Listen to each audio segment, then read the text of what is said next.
giant glass wall. On the other side is someone you care about. They see you see them, and their lips are moving, but no sound comes out.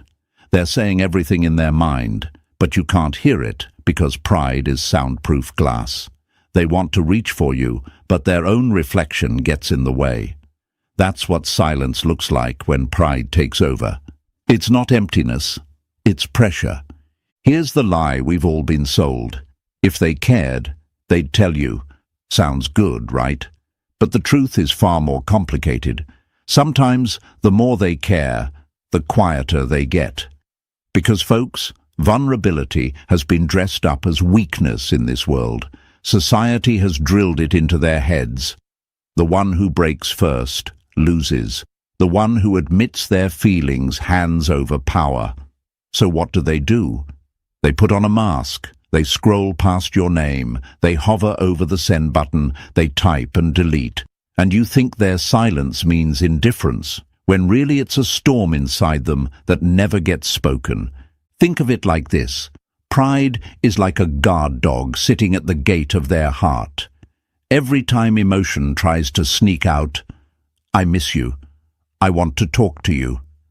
That dog barks, growls, and chases it back inside. They're not being cold because they don't care. They're being cold because they care too much. And that's something most people never realize. And here's where the fun part comes in. You ever seen someone post a random selfie at midnight? Or drop one of those cryptic quotes like, "Sometimes silence says more than words"? Come on. We've all seen it. That's not random, folks. That's pride trying to speak in code.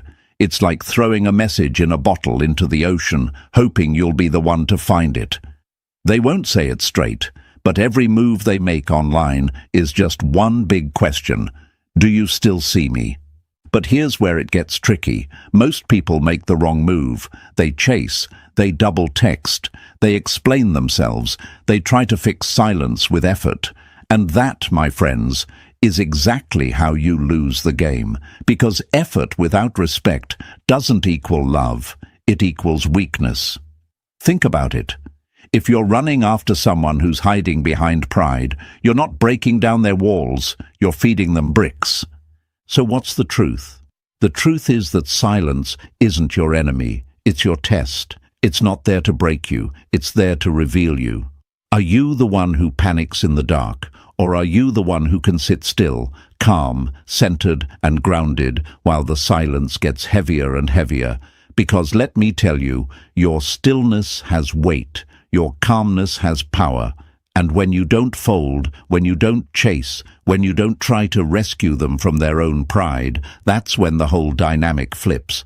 Marcus Aurelius once said, "The nearer a man comes to a calm mind, the closer he is to strength." And that's exactly the energy you need here, because the more you can hold steady, the more they start to feel your absence.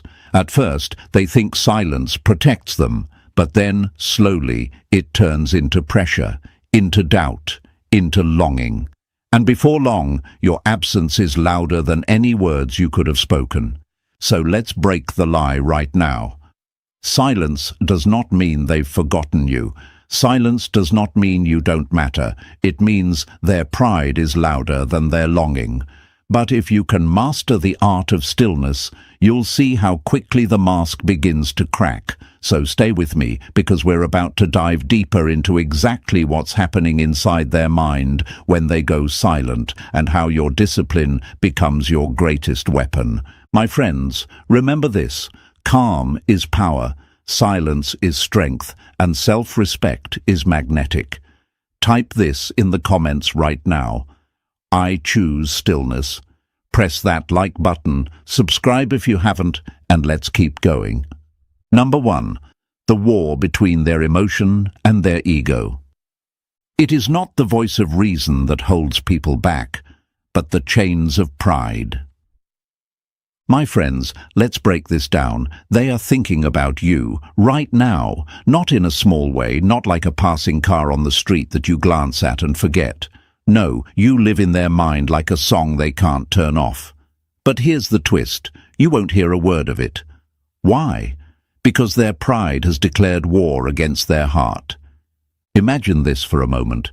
Inside of them there are two generals standing on opposite sides of a battlefield. On one side is their heart, waving the white flag, whispering, "Reach out. Say something. Don't lose this connection." On the other side is their ego, armored up, screaming, "Stay silent. Don't you dare break first. If you do, you lose." And what happens? Day after day, their heart gathers courage, steps forward to cross the line, but the ego fires back with fear, with doubt, with memories of rejection. So they freeze. They do nothing. To you, it looks like silence. To them, it feels like survival. Now here's what starts to mess with your mind. You begin asking yourself, if they care, why don't they just say it? If I matter, why don't they reach out? Maybe I never mattered at all. That's the lie creeping in. The lie that silence equals indifference. But I'm here to tell you, folks, silence is rarely that simple. Sometimes silence is the loudest proof of all. Think about it. If someone truly didn't care, there would be no hesitation, no hovering over your name, no half-written messages, no replaying conversations in their mind. Indifference doesn't stall, it moves on. Pride does the stalling. Pride keeps them frozen because to admit they care would be to risk rejection, to risk losing control, to risk you knowing how deeply you still live inside them. And let's be real, this fear isn't born overnight. It's planted by the world around them. From childhood, from heartbreaks, from the culture we live in, they've been taught this toxic rule. The one who breaks silence first loses the game. Vulnerability equals weakness. Emotion equals losing value. That conditioning runs so deep that even when their soul is crying out to reconnect, their pride is louder. Picture it like this. They're standing on the edge of a cliff, looking at you across the canyon. They want to leap, they want to build the bridge, but the fear of falling is greater than the desire to cross. So they stay on their side, waving silently, hoping you'll come over instead. And the more afraid they are of losing you, the more tightly they grip their silence. That's the paradox. It's not lack of care that keeps them quiet. It's the intensity of care. And here's where the storm brews inside you. You start thinking, maybe it's your fault. Maybe you didn't say enough, do enough, show enough. You might feel the urge to chase, to fill the silence with words, to try to rescue them from their pride. But let me break that lie right now. You cannot save someone from a battle they're fighting within themselves. If you chase them in their silence, you don't bring them closer. You push them deeper into the arms of their ego, because now they feel safe again, safe knowing they never had to risk vulnerability, safe knowing you broke first. Marcus Aurelius once said, "If it is not right, do not do it. If it is not true, do not say it." And my friends, there's power in that. Their silence is not truth, it's fear. Their silence is not clarity, it's confusion. So don't misinterpret it as rejection. Instead, see it for what it is. Resistance, a mask, a wall. Not against you, but against their own feelings. I know it hurts. It hurts to remember how warm they once were, how open, how connected, and to face the cold distance now. It hurts to see one-word replies where there used to be paragraphs. It hurts to feel like you're standing in a room where you used to matter, and now you're invisible. But remember this, walls are not built to erase what's inside. Walls are built to protect it. Their silence doesn't erase the emotion, it only hides it. Why is it so difficult for them to break the silence? Because the moment they do, they feel like they hand you the pen to rewrite the story. They fear you'll reject them. They fear you'll use their honesty against them. They fear that admitting they care makes them lose the power they've been told to cling to. And so they hold the line. They play the role. They swallow their words and hope that you'll do the work instead. But here's the wisdom, my friends. You can't let their silence define your worth. You can't let their fear become your cage. Because if you spend your days trying to decode their silence, you'll lose yourself in their ego's war. The truth is simple. You are not here to fight their battles. You are here to stand in your own strength, your own calm, your own presence. Think of yourself as a lighthouse. Ships may come close. They may sail away. Storms may crash against the shore, but the lighthouse does not chase the waves. It does not dim its light to beg a ship to notice it. It stands tall, steady, unshaken, and because of that, it commands respect. That is who you must become in the face of their silence, the lighthouse, not the storm. And when you live this way, something powerful happens. Your stillness becomes pressure. Your calmness becomes their mirror. And while they sit in silence, wondering why you haven't cracked, why you haven't begged, why you haven't folded, suddenly the weight shifts. Suddenly they're the ones questioning themselves. Why haven't they reached out? Did I lose them? Were they stronger than I thought? And in that moment, you've already won, not because you played a game, but because you refused to lose yourself. So here's the affirmation I want you to write in the comments right now. I rise above their silence. Say it to yourself. Show it to the world. Declare it not just for them to see, but for you to live. Because your worth was never meant to be proven through chasing, begging, or breaking yourself down to rescue someone trapped by pride. Stay with me, folks, because what comes next will hit even deeper. We're going to peel back the mask of indifference and reveal how every post, every story, every quiet move they make is not random. It's coded. And when you understand that code, you'll never see silence the same way again. Number 2. Why vulnerability feels dangerous. We fear being seen for who we are because we believe who we are won't be enough. My friends, that one cuts deep. Because here's the truth. When they stay silent, when they hold back, it's not because there's nothing to say. It's because vulnerability, to them, feels like standing naked in a room full of strangers, with every flaw, every scar, every doubt on display. And nothing terrifies them more than the thought of being exposed and rejected.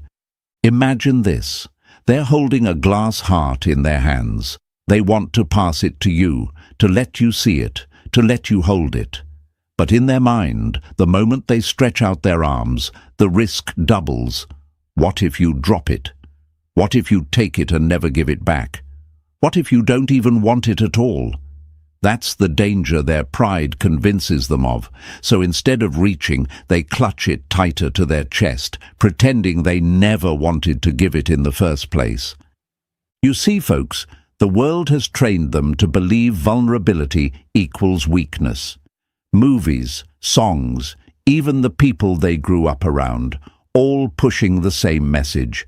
The one who cares less wins. The one who stays silent holds the power. So they practice it like an art. They learn to smile when they want to cry. They learn to scroll instead of speak. They learn to mask longing with indifference. And deep inside, they convince themselves this performance is safer than the truth. But let me ask you this. What kind of safety is built on hiding? What kind of connection can grow when both people are wearing armor? The answer is none. That's the tragedy of pride. It protects them from pain, but also blocks them from love. Now here's the lie most of you have been taught. If they really cared, they'd tell you. That sounds logical. It even feels fair. But it ignores the inner war they're fighting. Because caring doesn't automatically erase fear. Sometimes the more they care, the more afraid they become. Afraid of being laughed at, misunderstood, dismissed. Afraid that if they step forward with honesty, you'll step back with silence. So instead, they stay quiet and let pride build the walls higher. Think of it like this. Every unspoken word is a brick. every deleted message is mortar, every fake smile is another layer. And before long, they've built a fortress around their heart. From the outside, you see a strong, unbothered figure. On the inside, it's just someone curled up in a corner, wishing they had the courage to break free. And here's the tough part, my friends. This conditioning didn't start with you. You didn't cause it. It began long before you ever entered their life. Maybe it was the first time they opened up to someone and were laughed at. Maybe it was when they gave too much and were left behind. Maybe it was when they were told, "Don't be so emotional, don't be so needy." Those voices echo in their mind every time they think about breaking the silence. So when you wonder, why don't they just reach out? Why don't they just say it? Remember this. They're not fighting you, they're fighting their past. And the past has taught them pride is armor, silence is protection, and vulnerability is a battlefield where they'll always lose. But let me break this lie for you. Vulnerability is not weakness. Vulnerability is courage. It takes no strength to hide. It takes strength to show up raw, unfiltered, and real. Pride will tell them silence keeps them safe, but pride never tells them that safety and loneliness often live in the same house. Here's what makes this even harder. They see silence as power, but deep down, silence is fear. And fear doesn't create attraction. Fear doesn't create connection. Fear only delays the truth.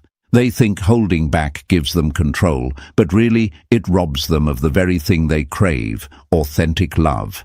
Now, don't mistake this for a cue to rescue them. Don't take their silence as a challenge to fix them. You cannot fight their battle for them. The only thing you can do is understand what's happening, hold your center, and refuse to let their fear dictate your worth. Because when you stay grounded, when you don't fold into chasing, you shine a light on their pride. And that light is what eventually makes them question, makes them doubt, makes them realize silence has cost them more than honesty ever could. So here's where you rise, my friends. You don't crumble because they're afraid. You don't beg because they're silent. You don't explain yourself to break through walls that only they can tear down. Instead, you stand tall. You keep your frame. You live as proof that vulnerability doesn't destroy, it transforms. As Epictetus said, it's not what happens to you, but how you react to it that matters. Their silence is what happens. Your stillness, your strength, your discipline, that's your reaction. And that's where your power lives. Write this in the comments right now. I choose strength over fear. Show yourself, show the world, and remind them too. Because, folks, the truth is clear. Vulnerability may feel dangerous to them, but for you, it's the reason you'll rise above. Stay with me, because next we're going to uncover the mask of indifference, the one they wear online, in public, in every move that looks casual but is really coded longing.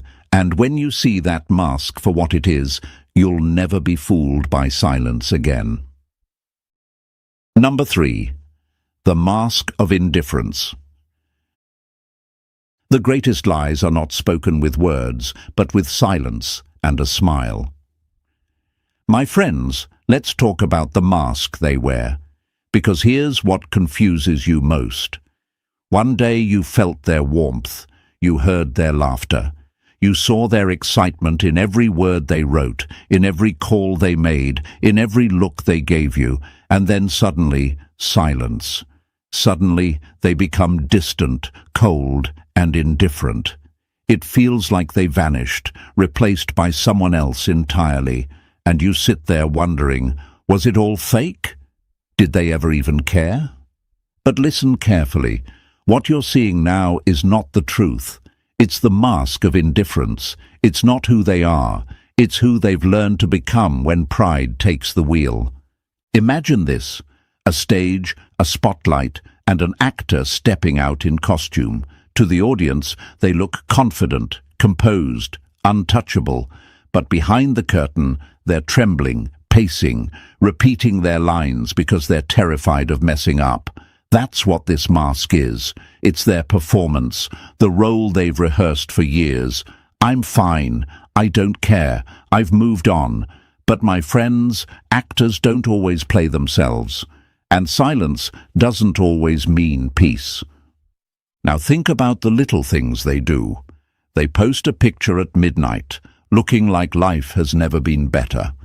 They share a quote that says, "Sometimes silence is the loudest answer." They like someone's photo just when they know you'll see it.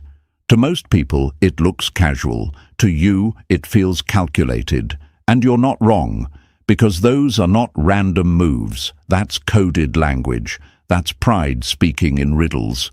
Here's the lie most men fall for. If they're posting, if they're smiling, if they're quiet, it must mean they're happy without you. But here's the truth. If they were truly unbothered, they wouldn't be sending signals at all. Indifference doesn't try to be seen. Indifference doesn't perform. The very fact that they need to project "I'm fine" is proof that they're not. The more effort someone puts into looking unbothered, the more bothered they really are. But here's where it gets dangerous. If you take the mask at face value, you'll panic. You'll think, they've moved on. I need to fight harder. I need to remind them what we had. And so, you chase. You double text. You try to interpret every post, every emoji, every quote. You get caught in the game they're playing without even realizing it. And let me tell you, once you start playing, you've already lost. Because the mask isn't there for you to understand. It's there for you to react. Marcus Aurelius once said, "Everything we hear is an opinion, not a fact. Everything we see is a perspective, not the truth." And that's exactly what this mask of indifference is. It's not truth. It's perspective. It's a wall built out of fear and pride, not reality. But if you take it as fact, you'll fall into the trap of chasing what isn't real. Now let me be clear, it's not easy to resist reacting. When you see them smiling in pictures, when you see them acting like nothing happened, it cuts deep. You start questioning yourself. Was I not enough? Did I mean nothing? How could they move on so fast? That pain is real, but don't mistake the performance for reality. Because the truth is, behind every selfie is a person wondering if you'll notice. Behind every quote is a mind replaying your last conversation. Behind every night of silence is a heart typing and deleting,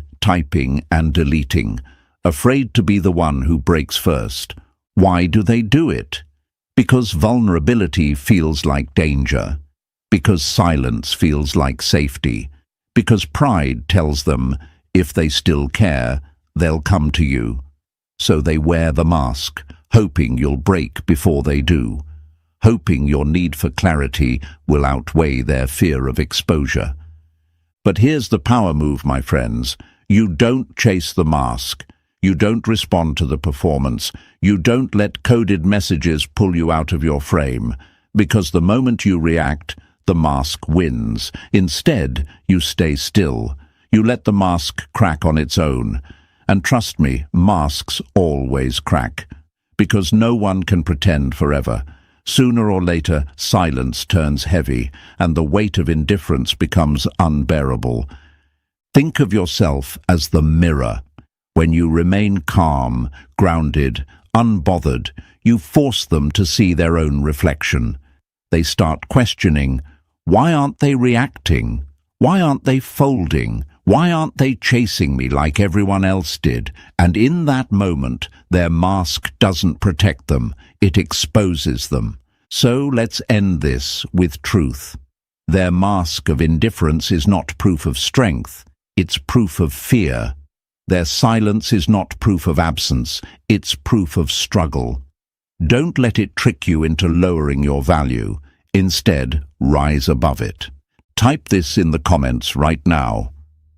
I see through the mask. Show it to yourself. Show it to the world. Because once you see the mask for what it is, you can never be fooled by it again. And stay with me, folks, because next we're going to break down the biggest trap of all, the mistake most people make when faced with silence, and why chasing pride is the surest way to lose yourself. Number 4. The mistake most people make.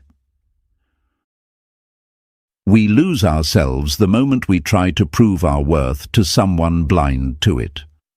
My friends, this is the turning point, because when faced with silence, when faced with that mask of indifference, most people make the exact mistake that guarantees they lose respect, value, and power.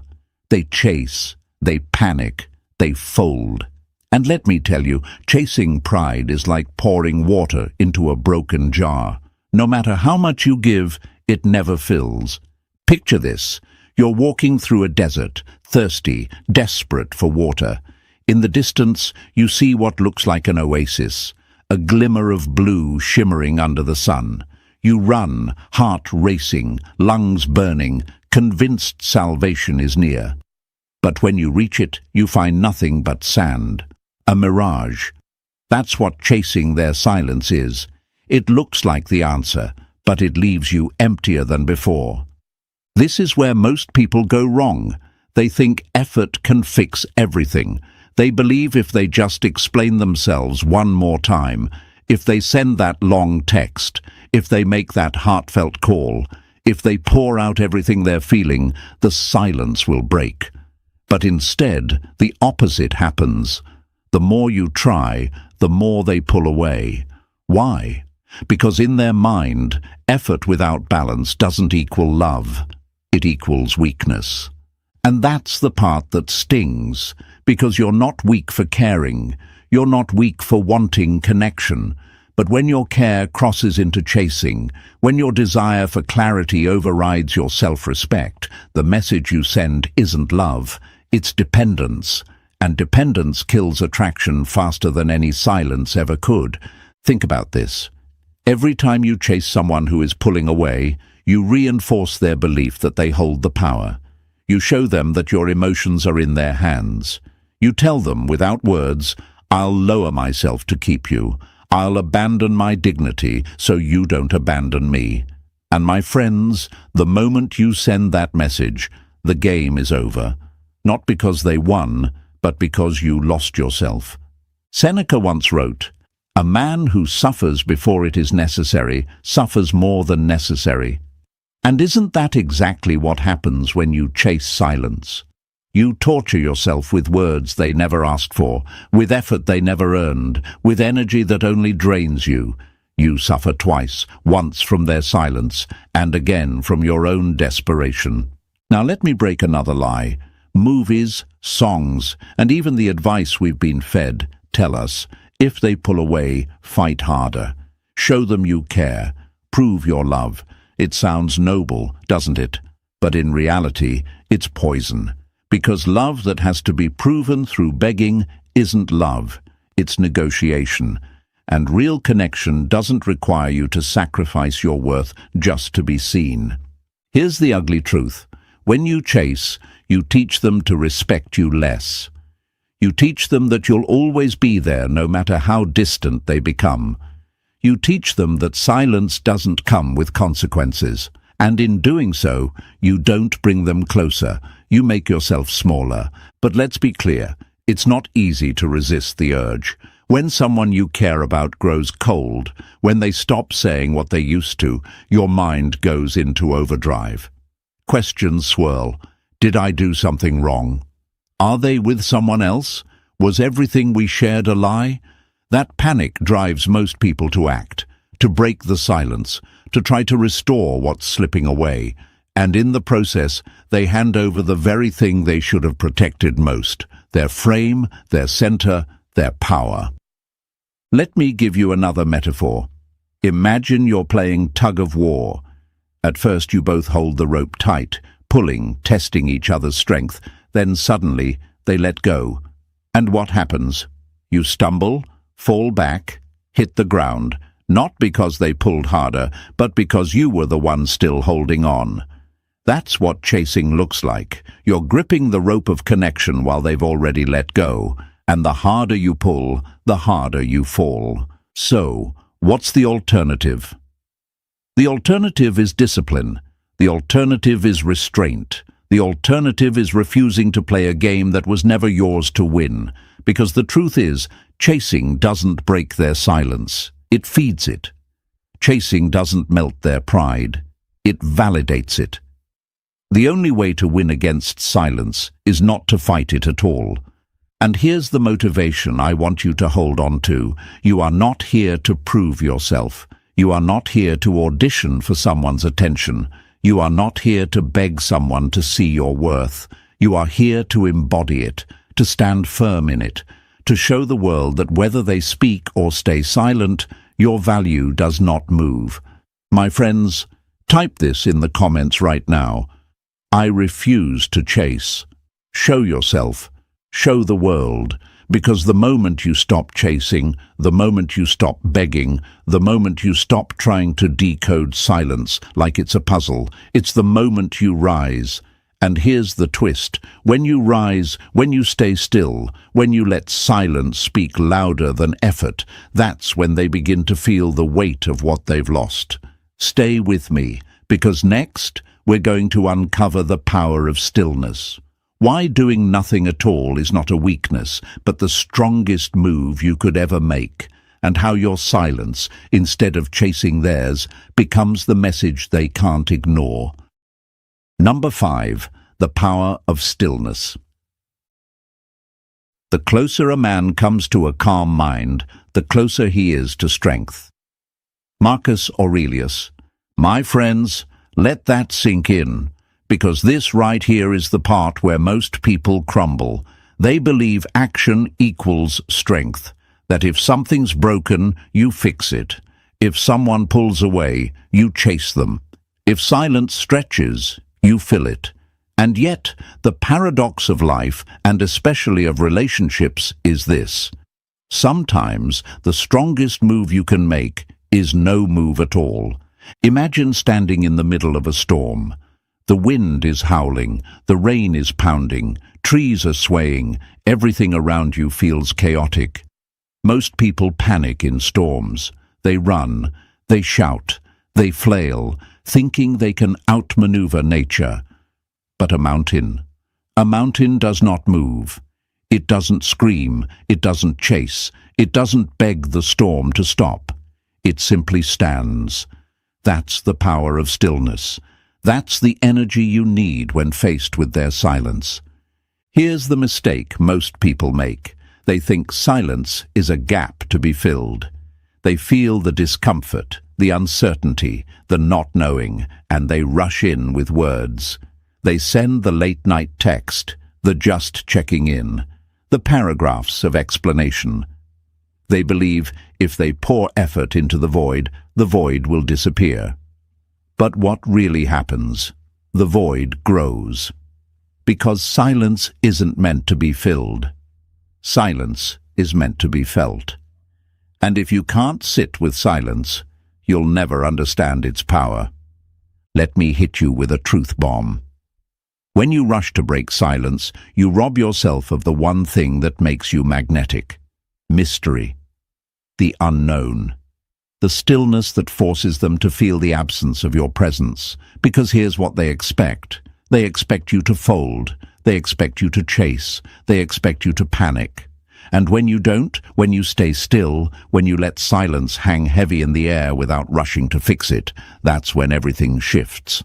Think about it. The less you react, the more they start to feel. The quieter you become, the louder their doubts grow.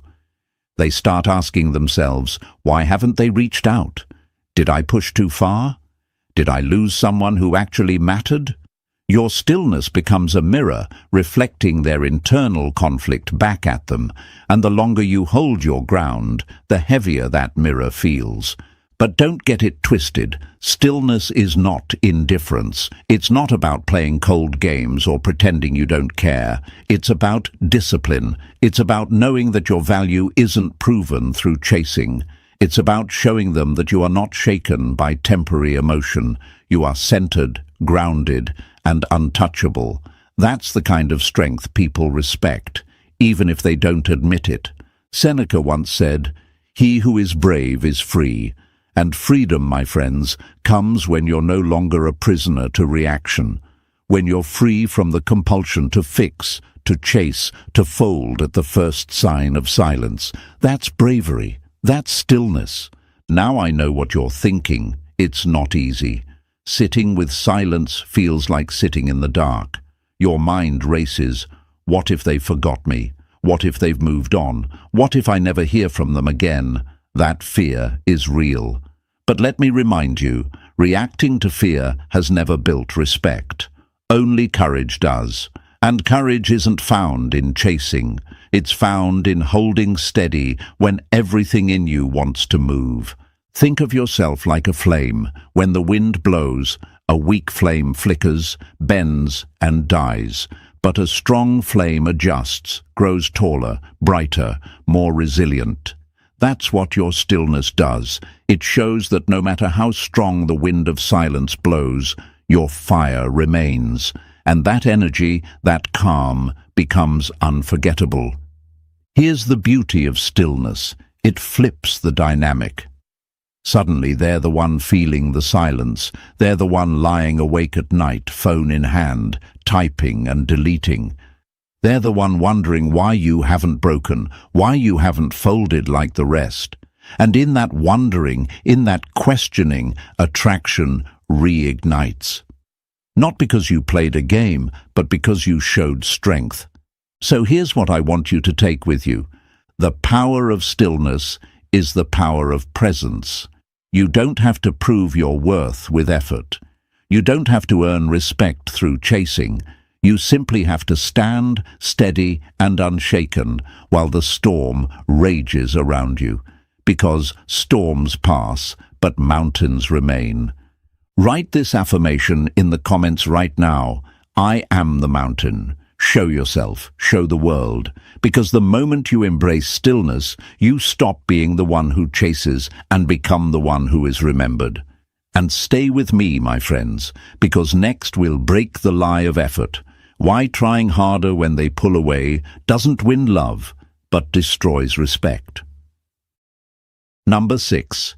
Effort without respect equals weakness. Respect is worth more than attention, because without respect, attention fades. My friends, let's cut deep into a truth that most people refuse to face. We've all been raised on the lie that if someone pulls away, you should try harder. That if they go silent, you should double your effort. That love is about proving, persuading, convincing, but here's the reality. Effort without respect isn't love. It's weakness. It's you abandoning yourself to keep someone who doesn't value you. Think about this. Imagine pouring water into a cup with a hole at the bottom. You keep pouring and pouring, but no matter how much you give, it never fills. That's what chasing looks like when respect is missing. Your energy leaks out, your worth drains, and all you're left with is exhaustion and emptiness, wondering why they never appreciated what you gave. But it's not because you weren't enough. It's because respect was never there to hold the effort. Here's the hard truth. Effort is only valuable when it's reciprocated, when it's matched, when it's honored. Otherwise, it's just noise. And yet, so many fall into the trap of thinking, if I just show them more, maybe they'll see me. If I just prove how much I care, maybe they'll come back. But instead of drawing them closer, it pushes them further away. Why? Because in their eyes, desperation kills attraction. Effort without respect doesn't look noble, it looks needy. Picture this. You're standing at a door, knocking again and again. At first, maybe they hear it. Maybe they even peek through the window. But when they refuse to open, and you keep pounding louder, longer, harder, what happens? You don't look like someone worth welcoming in. You look like someone who doesn't know when to walk away. That's not strength. That's surrender. And here's the tragedy. Most people confuse self-betrayal for love. They think sacrificing their dignity is proof of devotion. They think giving without boundaries shows loyalty. But let me break that lie right now. Real love doesn't require you to lose yourself. Real love doesn't demand you abandon your self-respect. Because when you trade respect for effort, you don't gain love, you lose attraction, dignity, and peace all at once. Marcus Aurelius said, "If it is not right, do not do it. If it is not true, do not say it." And my friends, it is not right to keep giving to someone who only takes. It is not true to call it love when it's really fear. Because effort born out of fear, fear of losing them, fear of being alone, fear of not being enough, will never inspire respect. It only confirms weakness. Now let's talk psychology. When you chase, when you beg, when you double your effort in the face of silence, what do you teach them? You teach them that your emotions are negotiable, that they can give you less and you'll still show up with more, that they can disappear and you'll still be waiting. You hand them the power dynamic on a silver platter, and once they know they can control you, respect evaporates. And here's the paradox. When you stop trying to prove yourself, when you pull your effort back, when you hold your dignity above their silence, that's when they feel your value. Because effort doesn't create attraction, boundaries do. Respect doesn't grow from chasing, it grows from self-control. I know it's hard, folks. You want to fix it. You want to heal it. You want to restore what feels broken, but you can't build respect by erasing yourself. You can't inspire love by proving you're worthy of it. You're already worthy. Your job isn't to prove it, it's to protect it. So let me give you this picture. A crown doesn't beg to be noticed. A diamond doesn't shout for recognition. Their value is not proven by effort. It's inherent. The people who see it will honor it. The people who don't, won't. And no amount of chasing, no amount of proving, no amount of bending yourself will change that. So here's your call, my friends. Stop pouring into cups with holes. Stop knocking on doors that stay closed. Stop proving yourself to people who already know your worth, but choose to ignore it, because the moment you stop, the moment you reclaim your effort, is the moment you remind the world that your respect is non-negotiable. Type this affirmation in the comments right now. My respect is my power. Show it to yourself. Show it to the world. Let it echo beyond the silence.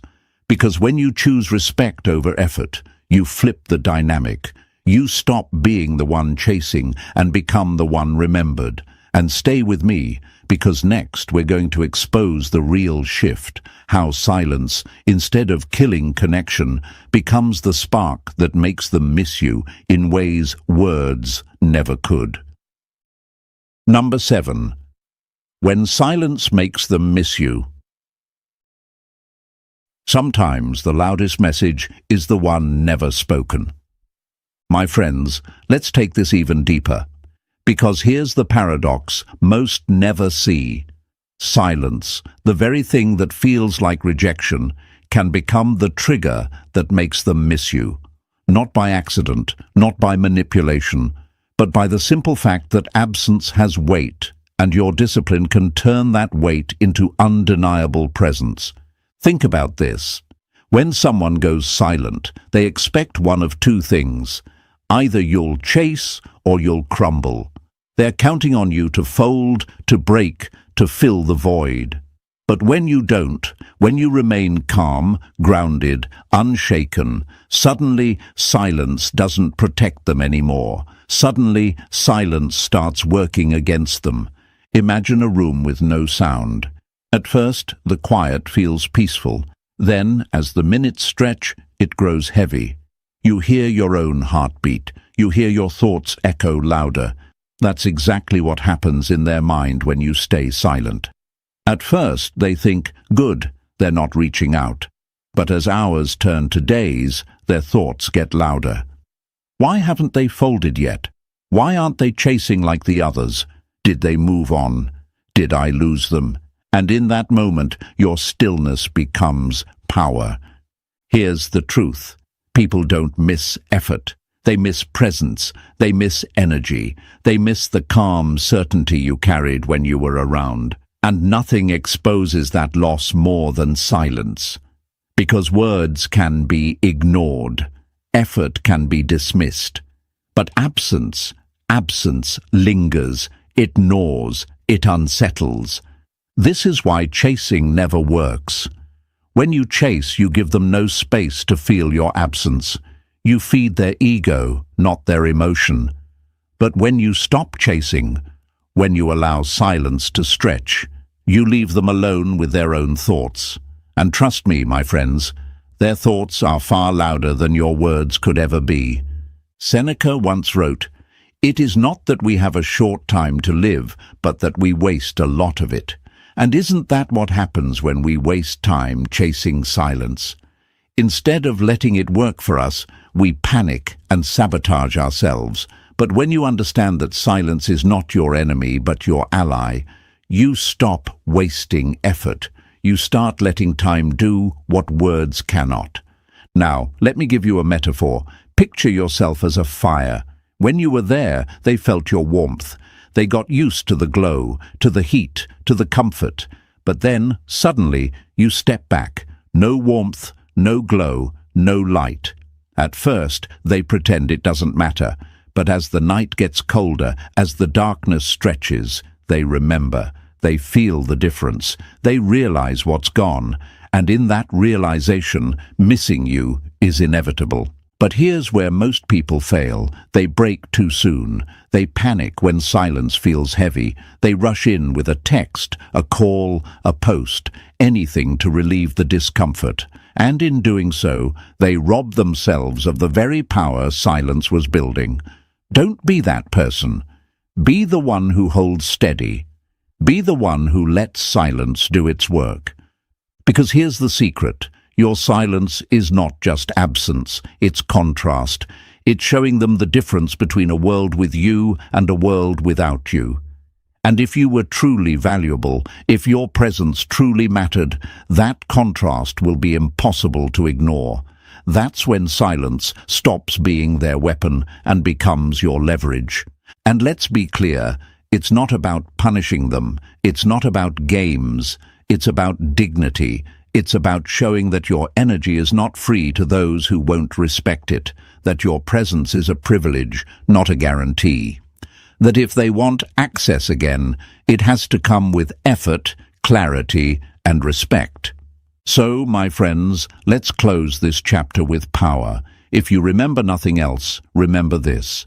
You do not win respect by chasing silence. You win it by becoming still enough to let silence reveal the truth. Because if they feel nothing in your absence, then they were never yours to begin with. But if they do, if the silence grows heavy, if the absence echoes, if the weight unsettles them, then your discipline just became the loudest message of all. Write this in the comments right now. My silence is my power. Show it to yourself, show it to the world. And if this message spoke to you, if it reminded you of the strength you've always had inside, press that like button, subscribe, and share this with someone who needs to hear it. Because, my friends, the journey doesn't end here. It begins with your choice to value yourself above their silence. Stay with me, because the next time we meet, we'll go even deeper into what it means to live as the mountain, still, strong, and unforgettable. You walked away, but they didn't come chasing. You gave silence, but they didn't break. And now you're wondering, my friends, did it all fail? Did they stop caring? Or worse, did you lose them forever? That question has been eating at you. You tried to do everything right. You pulled back, you followed the advice, you gave them distance. Yet here you are, staring at the ceiling at night, asking yourself why they seem so unaffected, why they look fine while you're the one battling with doubt. Folks, let me give you a brutal truth. Silence is not fireworks. It's not instant. Silence is a slow poison. It doesn't destroy in one shot. It creeps in, drop by drop, until it changes everything inside them. I know what your mind is screaming. But if silence is so powerful, why don't I see results? Why are they laughing on social media? Why do they look so free? And here's where people get trapped. They believe the surface, the mask, the performance. People will always try to act stronger than they really are. They put on a smile, they pretend to be happy, they post photos with someone else. But listen to me carefully. Appearances lie, psychology doesn't. You cannot measure their truth by their Instagram feed. The real war is happening behind closed doors, in the quiet moments when their mind is racing. That's where silence digs the deepest. Think of silence like a seed planted in soil. When you first bury it, nothing seems to happen. You water it, you wait, you look day after day, and still the dirt looks the same. But under the surface, roots are forming, changes are taking place you cannot see. And then one day, out of nowhere, the plant breaks through. That's how your silence works. Just because you don't see it today doesn't mean it isn't working. My friends, never mistake delay for defeat. The truth is, when you walked away, they felt a strange kind of freedom at first. They thought, finally, I don't have to deal with this. They might even laugh. They might even feel lighter. But freedom is not always what it seems, because soon that freedom becomes emptiness. The absence of your voice, your energy, your presence begins to echo in their life. That echo gets louder with time, not quieter. Silence is not weakness. It's a mirror. And in that mirror, they are forced to face what life looks like without you. And trust me, folks, that picture isn't as pretty as they pretend it is. I want you to stay calm in this process. Stoicism teaches us that the strongest power is not in chasing, not in begging, but in mastering yourself. He who conquers himself is the mightiest warrior. You've already taken the first step by walking away. Now your battle is patience. Patience is the fire that hardens steel. Patience is the storm that tests a tree's roots. Do not break just because you don't see immediate proof. Every day you hold your silence, you grow stronger, and they grow weaker. Every day you resist checking their profile, you add weight to the silence pressing on them. Remember, my friends, you are not losing them, you are making them lose themselves. The longer you hold your silence, the more cracks appear in their mask. The smiles become forced, the distractions wear off, the nights grow colder, and one day they'll realize they had something rare and they let it go, and that realization hits harder than anything you could ever say. So do not fear, do not doubt. Silence is not failure. Silence is working in shadows, in ways you cannot see. Stay patient. Stay strong, and when the time comes, you will see the results you've been waiting for. They will come back, they will regret, they will chase, but only if you hold the line. Write this in the comments right now. I hold the power. Because you do. And if you believe it, it will carry you through. Press the like button, subscribe, and stay with me, because this is just the beginning. Your silence is your weapon. Your patience is your victory. Remember, I hold the power. And here's where I want you to step into your strength, folks. Don't just listen to these words. Claim them. Put your stamp on this moment. Go into the comments right now and write, I hold the power. Not tomorrow, not later, now. Because when you type it, you're not just leaving a comment, you're anchoring it into your mind. You're telling yourself and the world that you refuse to be weak, you refuse to chase, and you refuse to hand your worth to anyone who couldn't see it. This is more than motivation, it's training.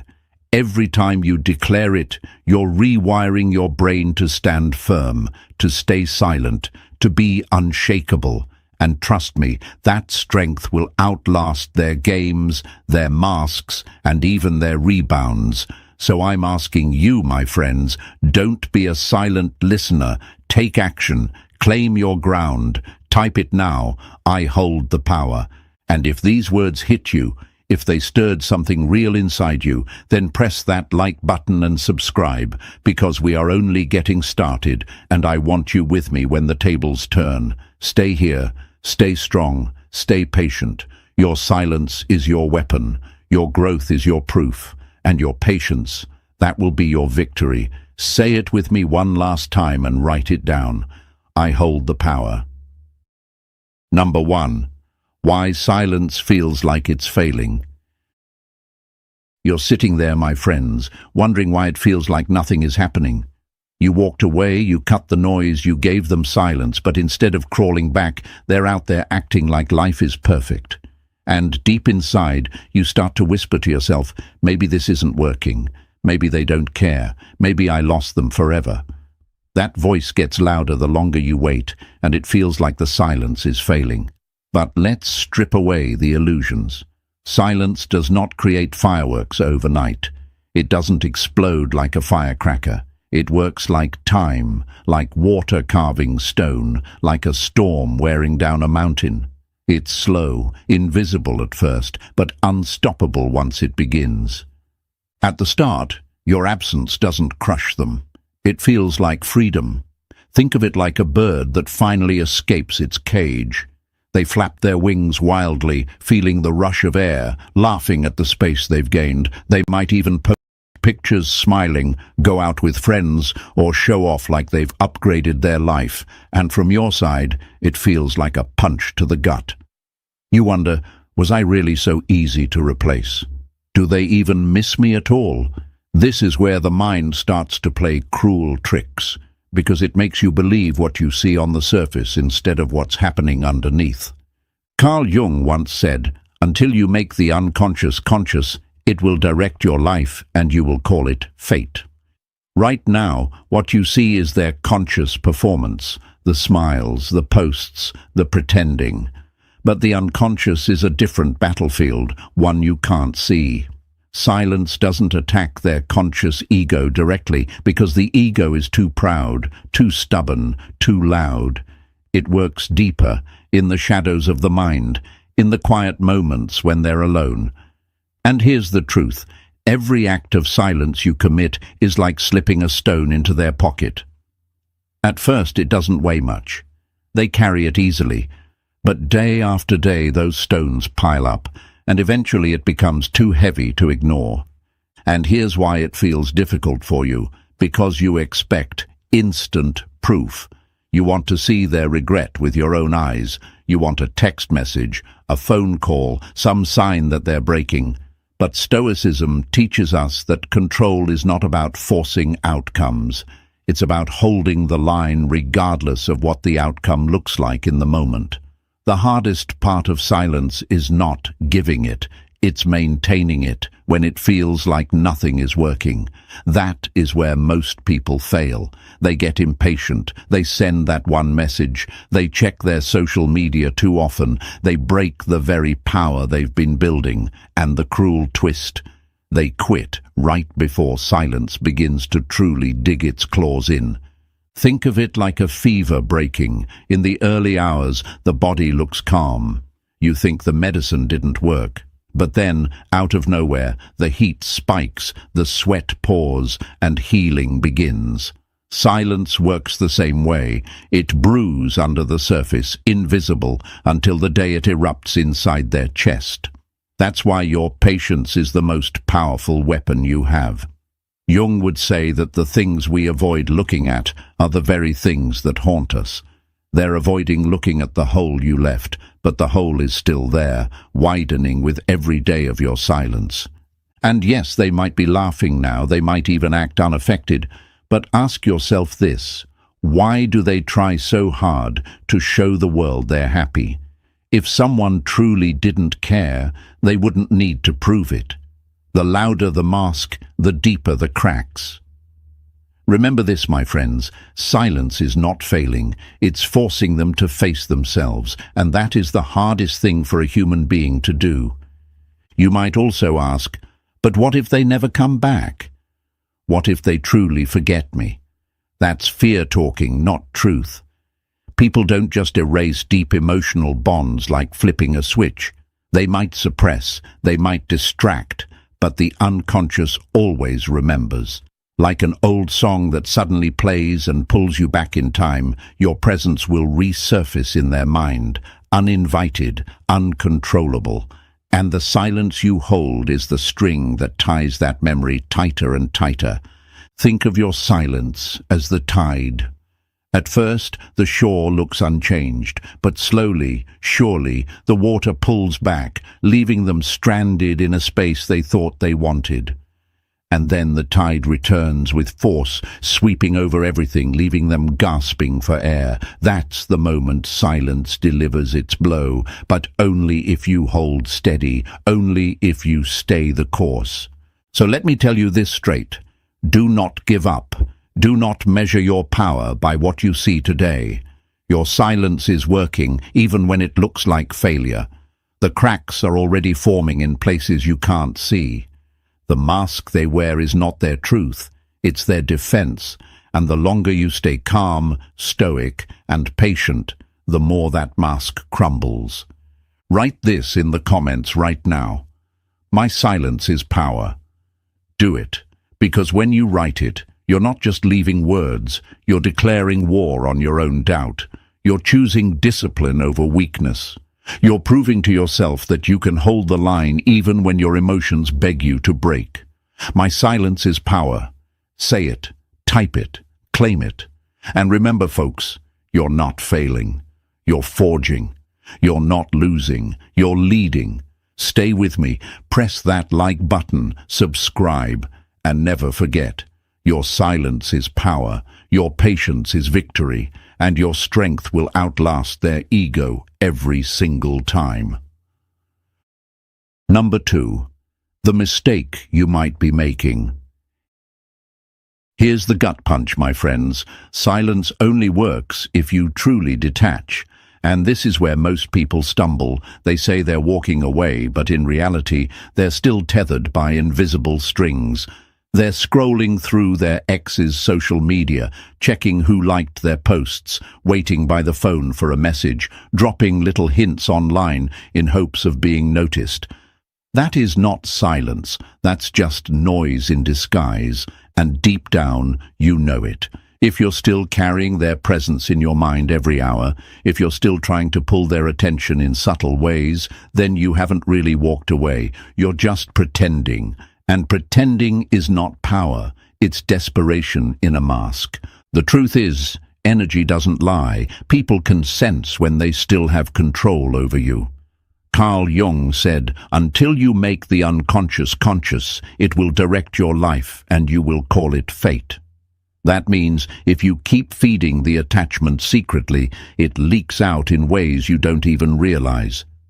Maybe it's a rushed like on their old photo. Maybe it's a vague post aimed at them. Maybe it's just the restless energy you carry when you bump into mutual friends. They feel it. They know you haven't detached, and that strips away the power of your silence. Real silence isn't about absence of words. It's about absence of pursuit. It's when you no longer orbit around them, not even in the shadows. Think of it like quitting an addiction. A smoker who hides cigarettes in the drawer hasn't quit. A gambler who keeps one foot in the casino hasn't stopped gambling. In the same way, if you're still secretly waiting for them, you haven't broken free.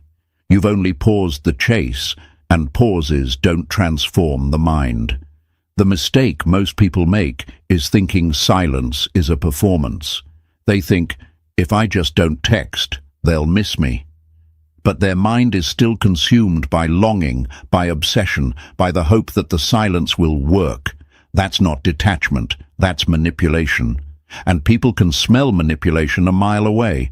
Now, I know what you might be asking yourself, but how do I stop caring overnight? How do I detach when my heart is still invested? The answer is slowly, steadily, with discipline. Stoicism teaches us that we cannot control others, only ourselves. Your silence is wasted if it's only for them. It has to be for you. If you're doing this to bait them back, you will break. But if you're doing this to regain your strength, to train your will, then you will rise. The detachment has to be real. When you stop peeking at their life, when you stop waiting for crumbs, when you stop tying your mood to whether or not they notice you, then your silence turns from weak strategy into absolute power. And yes, it's difficult. Of course it is. That's why most people fail. But difficulty is the exact reason it transforms you. The iron is forged in fire, not comfort. Jung also said, "Where you stumble, there lies your treasure." The place where it feels impossible to let go is exactly where your breakthrough hides. Every time you resist the urge to check their page, every time you hold back from sending that "just checking in" message, you're building unshakable strength. You're proving to yourself that you can master your own impulses. And that, my friends, is far more attractive than any text you could ever send. So let me be clear. If you want silence to work, you must cut the hidden strings. No chasing, no crumbs, no half measures. Full detachment. Only then does your absence become undeniable. Only then does the weight of your silence start pressing on them. Otherwise, you're just acting, and acting never holds power. Now, I want you to claim it. Go into the comments right now and type, "I detach fully." Do it, because when you write it, you're not just leaving words on a screen. You're setting fire to the old version of yourself. You're declaring to your own mind that you won't cling, you won't chase, you won't break. Say it, believe it, live it. I detach fully. Press the like button, subscribe, and stay with me, because this journey isn't about games. It's about transformation, and once you master detachment, silence will no longer feel like waiting. It will feel like freedom. Number 3. Why they're pretending not to care. When you look at them now, my friends, you might see someone who looks perfectly fine. They're laughing in pictures, they're out with friends, maybe even showing off with someone new. And from your side of the glass, it stings. You start asking yourself, if silence is so powerful, then why do they look so unaffected? Why aren't they crumbling without me? Let's break this illusion right now. What you are seeing is a mask, a carefully constructed performance. They're not showing you the truth, they're hiding it. And that mask is one of the most common human defenses when faced with rejection, loss, or silence. Carl Jung once said, "People will do anything, no matter how absurd, to avoid facing their own soul." That's exactly what you're witnessing. They put on this act of indifference because admitting they still care, admitting they still feel the sting of your absence, would force them to face their own vulnerability. They don't want you to know you still have that power, so instead they wear the costume of someone unbothered, someone free, someone who has already moved on. But it's just a show. A mask doesn't heal the wound, it only hides it from the crowd. Think about it this way. A soldier who is bleeding out on the battlefield doesn't always scream. Sometimes he bites down, clenches his jaw, and pretends he's fine, because admitting pain feels like weakness. That doesn't mean he isn't bleeding. That doesn't mean the wound isn't real. It just means he refuses to let others see it. Your silence is the wound they're hiding. They can't show it publicly, because that would mean admitting they miss you, admitting they feel the emptiness. And for someone with pride, with ego, that is harder than anything else. And here's the twist, folks. The stronger the mask, the deeper the crack underneath. The louder they laugh, the more desperate they are to convince themselves they don't care. Have you ever noticed how people overcompensate when they're hiding something? The person who constantly posts about being so happy is usually the one struggling the most. The one who brags about their new life is usually the one trying hardest to drown out the silence echoing in the back of their mind. If they truly didn't care, they wouldn't need to prove it. True indifference is quiet, not loud. This is why your silence works in ways you can't see. It forces them into this mask game where every day they have to act, perform, and maintain the image of someone who is fine. But behind that mask, the questions are growing. Why aren't they chasing me? Why haven't they broken yet? Did I lose them for good? Those questions don't disappear. They multiply. And in their quietest hours, when the mask slips off, that's when your absence hits the hardest. That's when they replay memories. That's when they wonder if you've already moved on. Now, I know this is hard to accept because you crave visible proof. You want to see the cracks. You want to hear the confession. But Stoicism teaches us to trust what we know, not what we wish to see. The mask is not truth. It's defense. And defense always means there's something worth protecting underneath. In this case, it's their pride, their ego, their refusal to admit that your silence unsettles them more than they'd ever confess. So do not be fooled by their performance. Do not let their mask trick you into breaking yours. Their show of indifference is not proof that they don't care. It's proof that they care enough to hide it. Your silence has already forced them into a role they didn't want to play, and the longer you hold steady, the heavier that mask becomes. Eventually, it slips. Eventually, the truth leaks out, and when it does, it hits them harder than you can imagine. Claim this truth with me right now. Go into the comments and write, "Their mask will break," because it will. And by writing it, you're reminding yourself not to fall for the act, not to be fooled by the illusion. You're teaching your own mind to see beyond appearances and to trust the deeper psychology at play. Say it, type it, believe it. Their mask will break. Number 4. The magical twist that breaks them. Here's where we flip the entire story, my friends, because silence on its own, it's powerful, yes, but it's not the whole picture. Silence is the soil. It creates the emptiness, the hunger, the echo. But if you really want to break them, if you want to leave a mark they cannot erase even if they're wrapped up in someone else's arms, you need the magical twist. And that twist is this: silence only becomes unforgettable when you combine it with growth. When they look back at you and see not just the person they left, but a completely transformed version of you, that's when the panic sets in. That's when the regret becomes unbearable. Think about it like this. Imagine someone quits a job because they think they can find better. At first, they feel free, relieved, maybe even proud of their decision. But what happens when they check back months later and discover that the company they left has doubled in size, is winning awards, and is now the most sought-after place to work?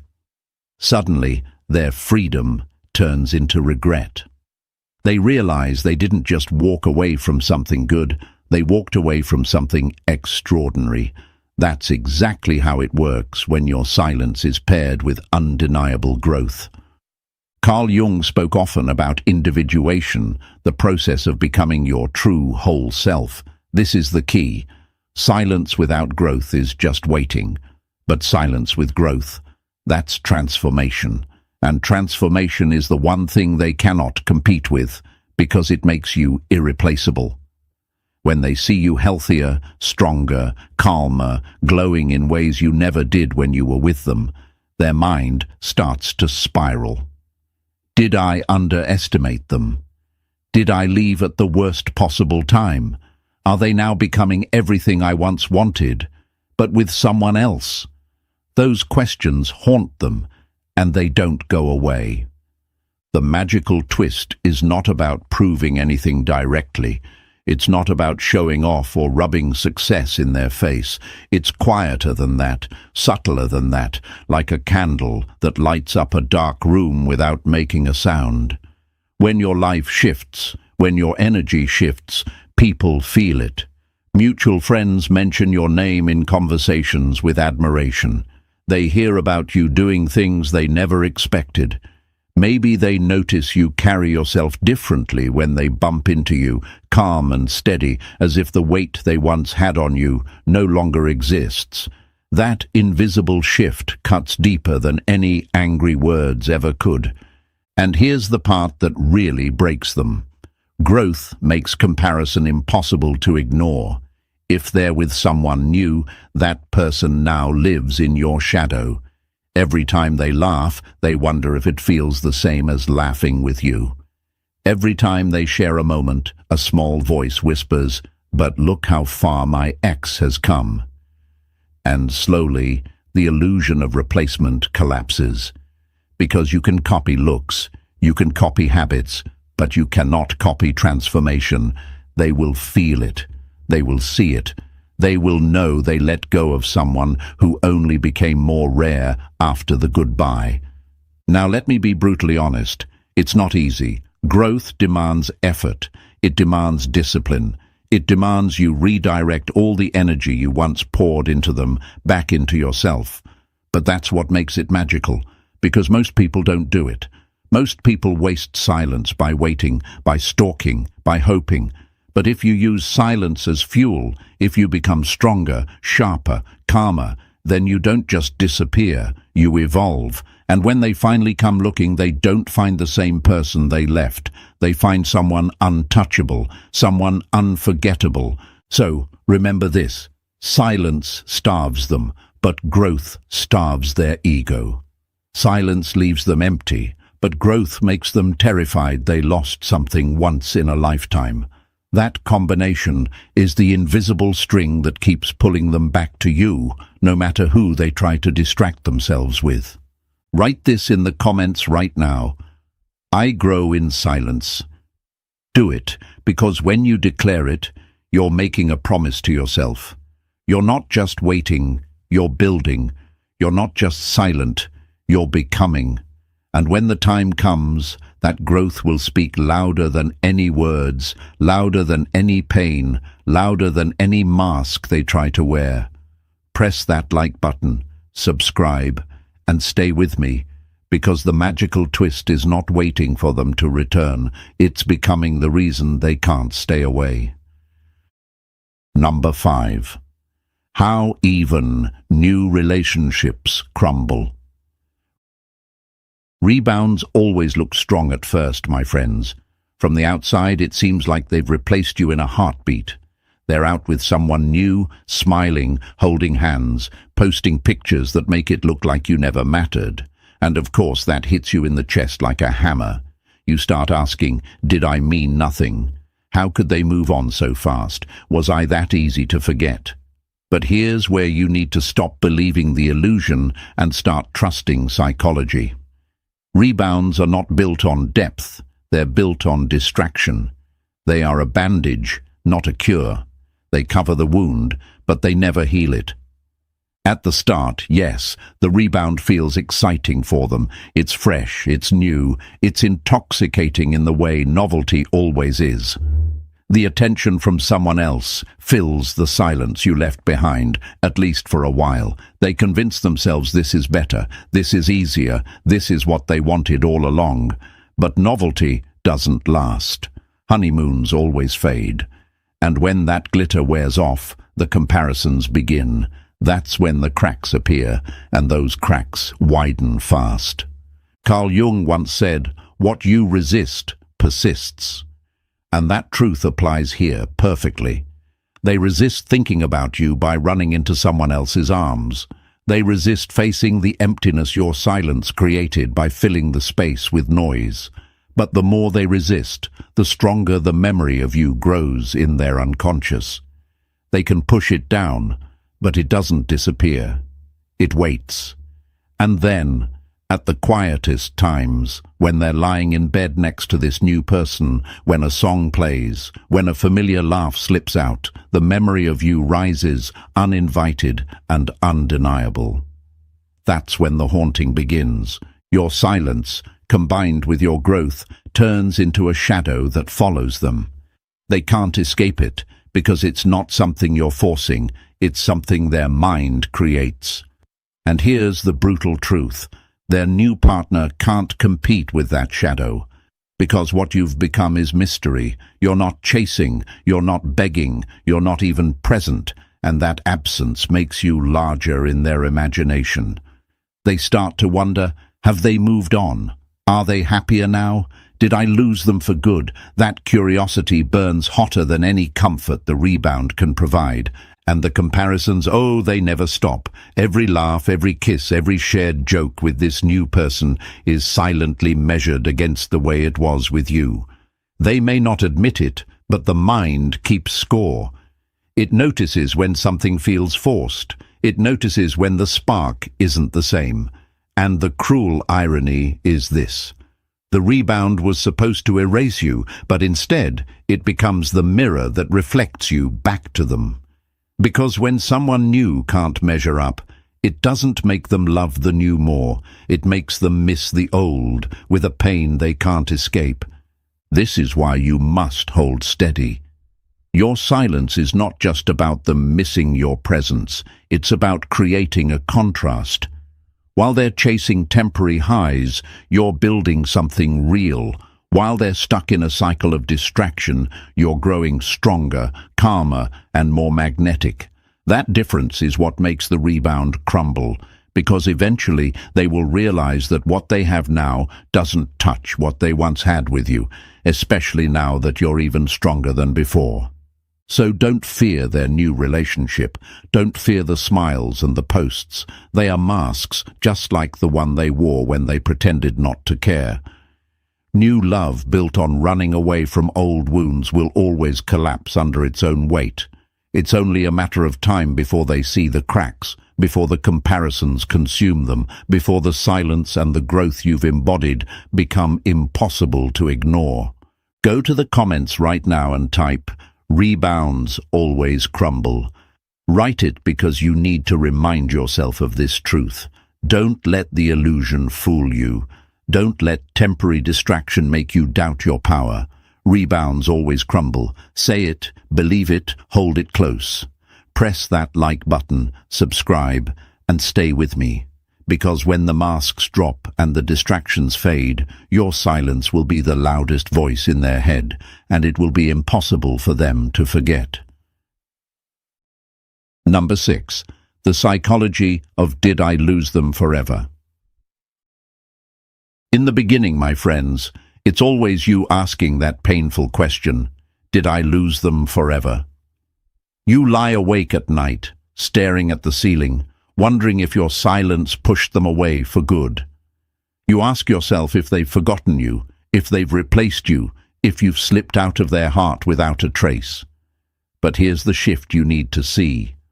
Over time, that very question stops belonging to you. It begins to haunt them. Their own mind, their own psychology flips the script. They start asking, did I lose them? Did I make the biggest mistake of my life? At first they resist. They tell themselves they're fine, that walking away was the right choice, that life is better without you. But psychology has a way of wearing down pride. The human brain is wired to question, to revisit, to compare. It's never satisfied with what it already has. It constantly asks, what if? And that what if is where you live in their mind. What if they moved on? What if someone else is holding them right now? What if I never get another chance? Those questions are not gentle whispers. They are sharp knives that dig deeper every time silence stretches.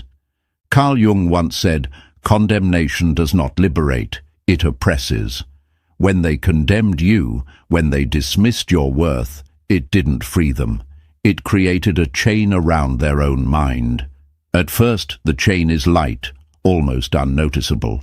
But every day your silence holds, every day your growth becomes more visible, that chain gets tighter. It becomes regret.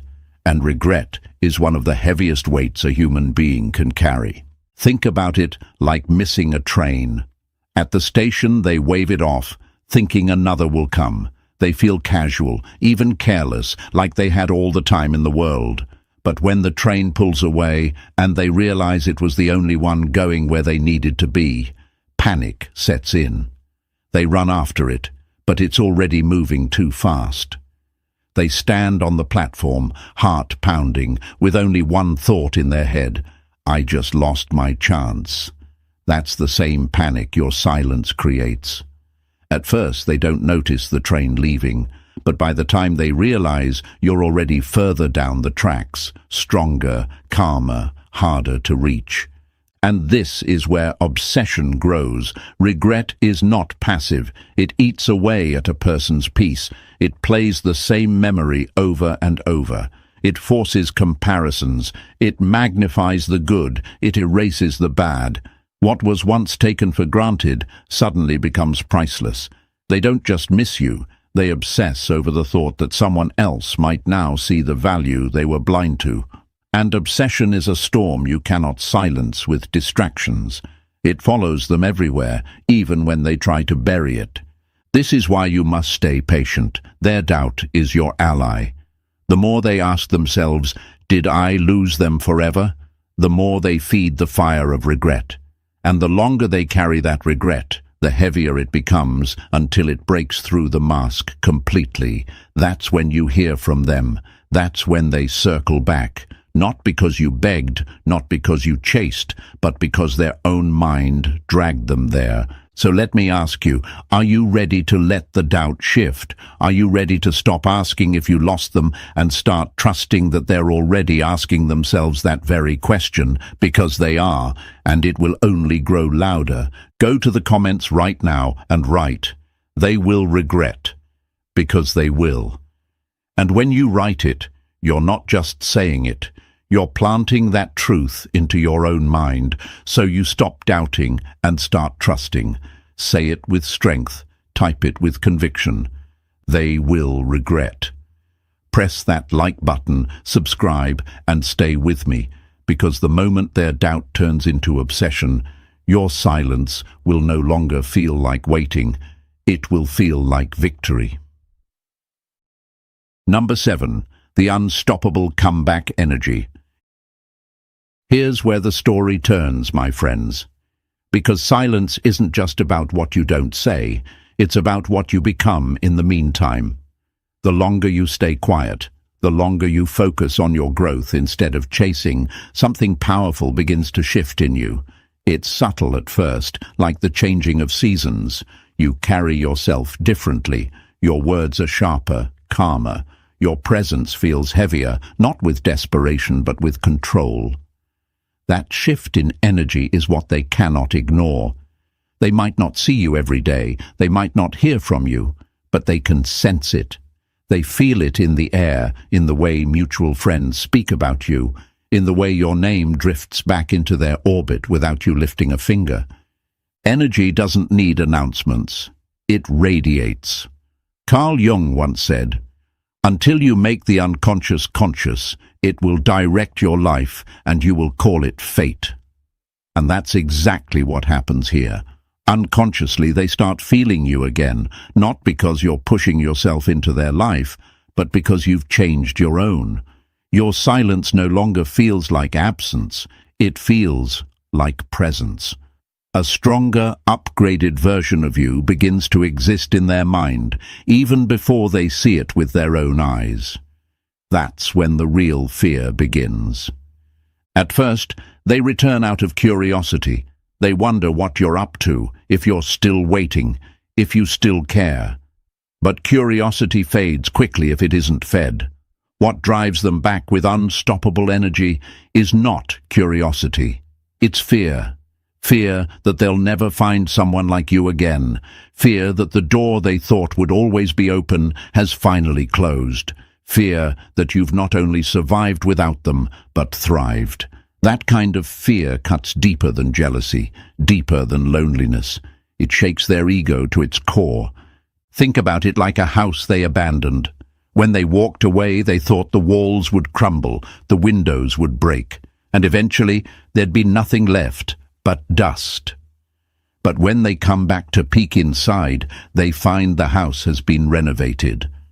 The lights shine brighter, the walls are stronger, and the home is more beautiful than when they left. That's when their heart sinks. That's when they realize they didn't just walk away from a house.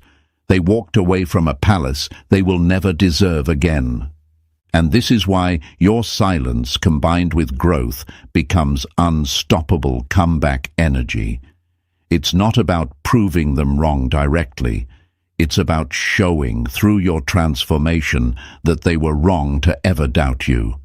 Your energy begins to haunt them, not because you're forcing yourself into their space, but because they feel the contrast between who you were then and who you are now. That contrast is unbearable. Eventually, they will come back.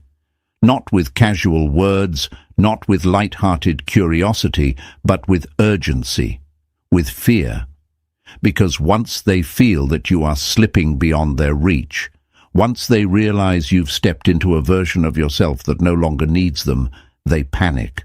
And panic is the strongest motivator of all. But here's where you must remain stoic, my friends. When they come back, it will be tempting to drop everything, to let emotions lead. Do not.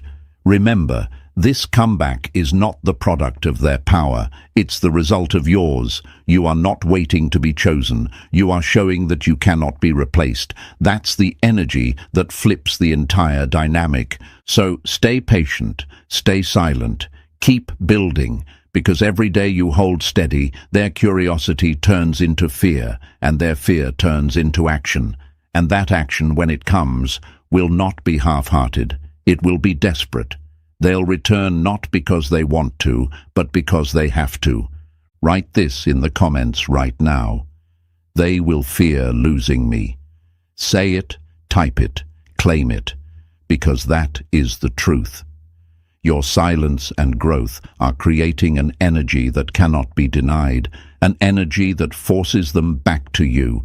Press that like button, subscribe, and stay with me, because this is the moment where your silence transforms into unstoppable comeback energy, and they will not be able to resist it. Number 8. Why they will circle back, even from someone else's arms. They might look happy now, my friends. They might be smiling in photos, posting late-night stories, or even wrapped in someone else's arms. And I know how heavy that image feels in your chest. You start asking yourself, maybe they've moved on for good, maybe they'll never come back. But here's where I want you to pause and remember, appearances lie, psychology doesn't. Human nature is predictable, and regret is inevitable. They don't circle back because you chase, they circle back because you stop. They circle back because silence does what words never could. It makes you unforgettable. Think about it this way. When someone thinks you'll always be around, they grow careless. They don't value your presence because they believe it's permanent. But the moment you disappear, the moment you stay silent, you transform into something they cannot control. That lack of control gnaws at them.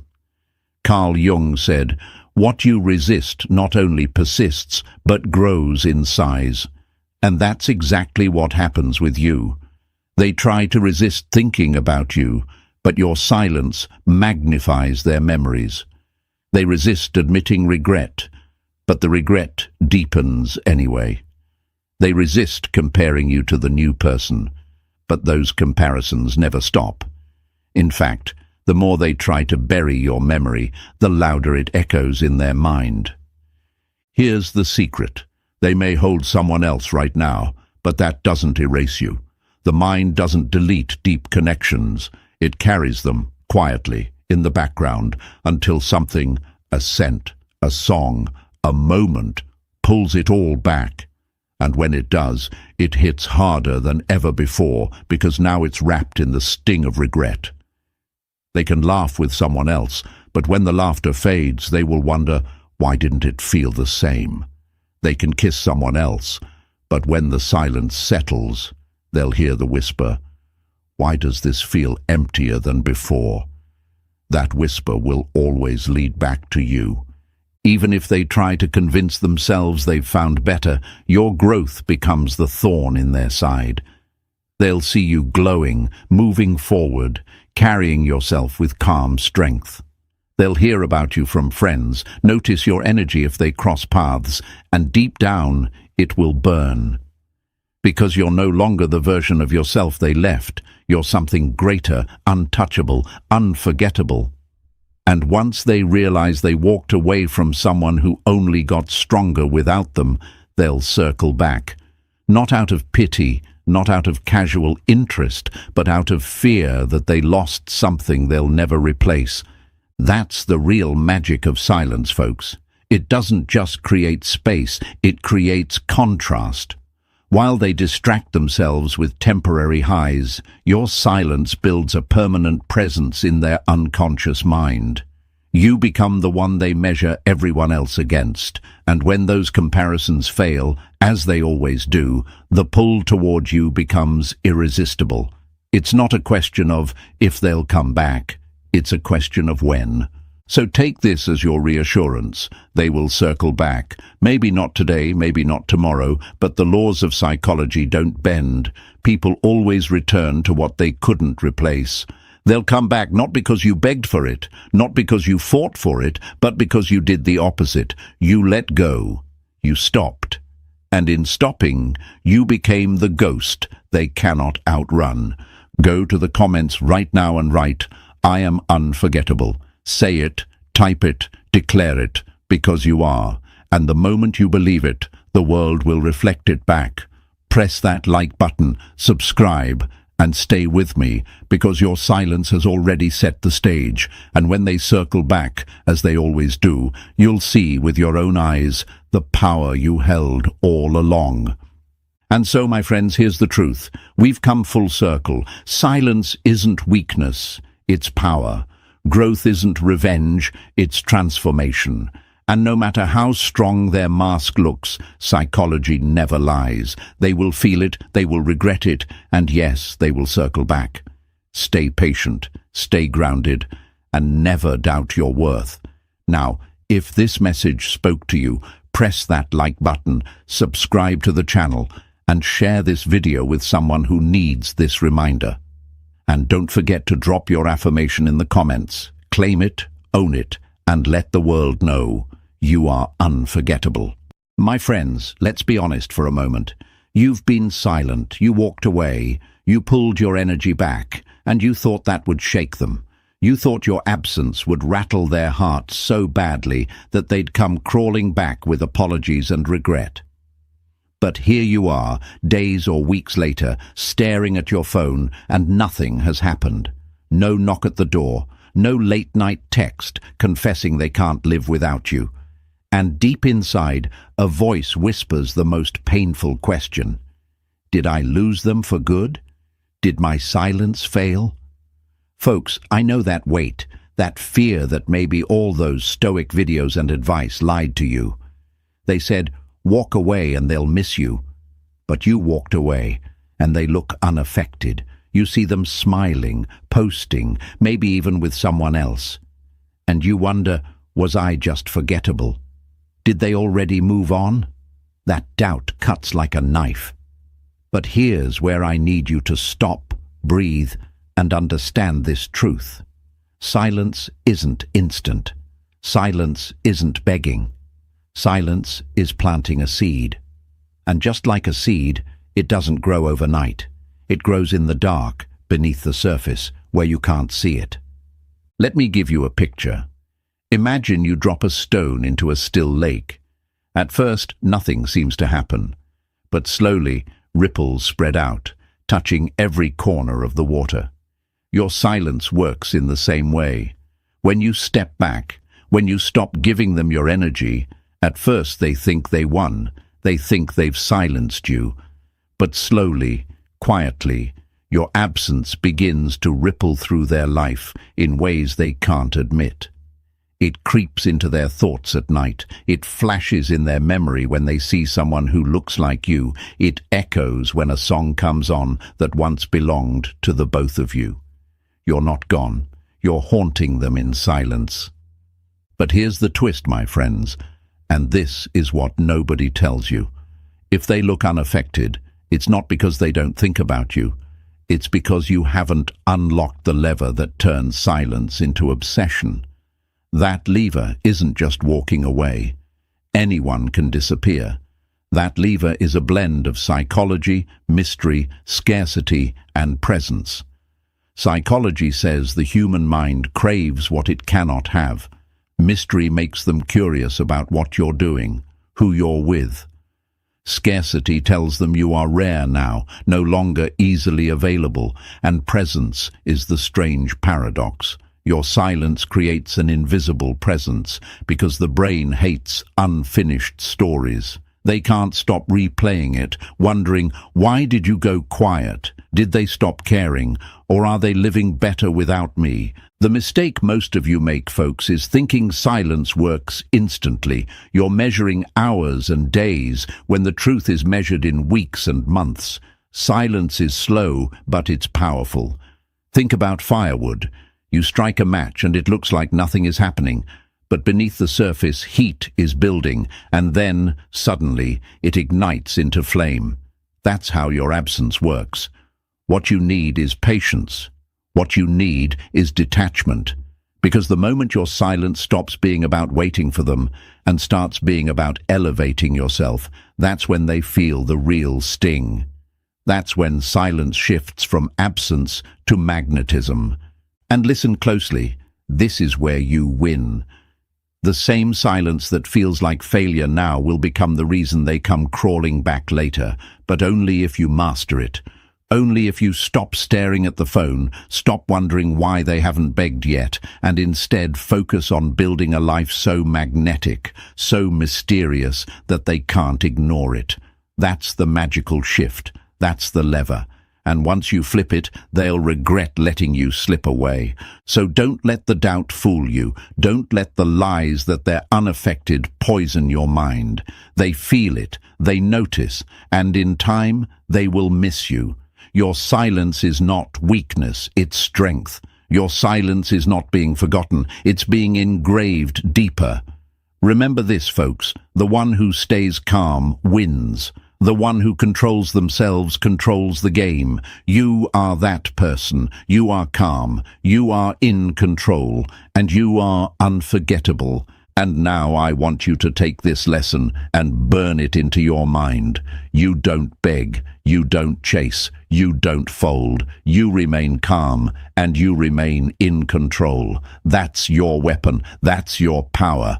I want you to prove it to yourself right now. Go to the comments and write the words. Calm, in control. Don't just type it. Own it. Stamp it into your identity. Every time you say it, every time you see it, you're reminding yourself who you are becoming. And if this truth is hitting you, if it's opening your eyes, then do what's necessary. Hit that like button, subscribe, and stay with me. Because this isn't the end of your story, my friends. This is the beginning of the comeback. Number 1. When silence feels like it's failing. My friends, let's walk right into the hardest part of this journey. You gave them silence. You walked away. You pulled back. You gave them the gift of your absence. And deep down, you thought it would shake them. You thought they'd notice the empty space where you once stood, and that it would haunt them until they came running back. But the days passed. Then the weeks, and nothing happened. No message, no knock at the door, no late-night call confessing regret. And suddenly that heavy question begins to creep into your mind. Did they forget me? Did my silence fail? Was I never important to begin with? That, my friends, is where the danger lies, not in silence itself, but in how you interpret the silence. You see, this is where most people trip and fall. They mistake the absence of immediate results for failure. But silence is not a weapon that strikes like a lightning bolt. It's more like fire smoldering under ashes, like an ember that hides its glow until suddenly the whole forest catches flame.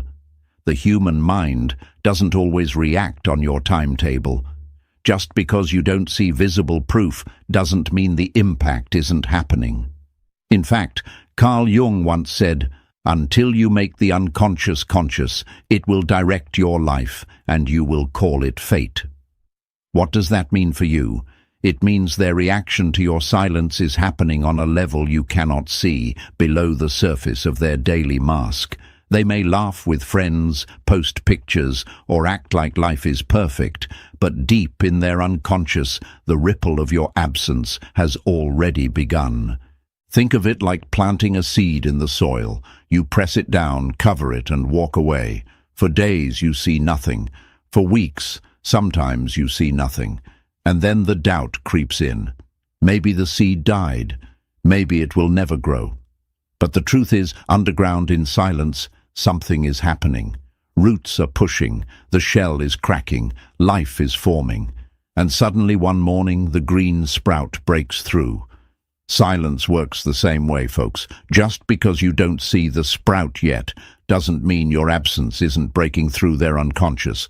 But I know what you're thinking. If this silence is so powerful, why do they look fine? Why do they look happy? Why do they act like they never cared at all? That's the trick of the human ego. When people lose something valuable, they don't always run to admit it. Instead, they cover it. They run from it. They distract themselves. They may even jump into the arms of someone else just to bury the thought of you.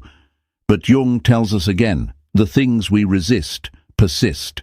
The harder they push against your memory, the deeper it etches itself into their mind. That is the irony of silence. The louder they pretend you don't matter, the more you haunt their inner world.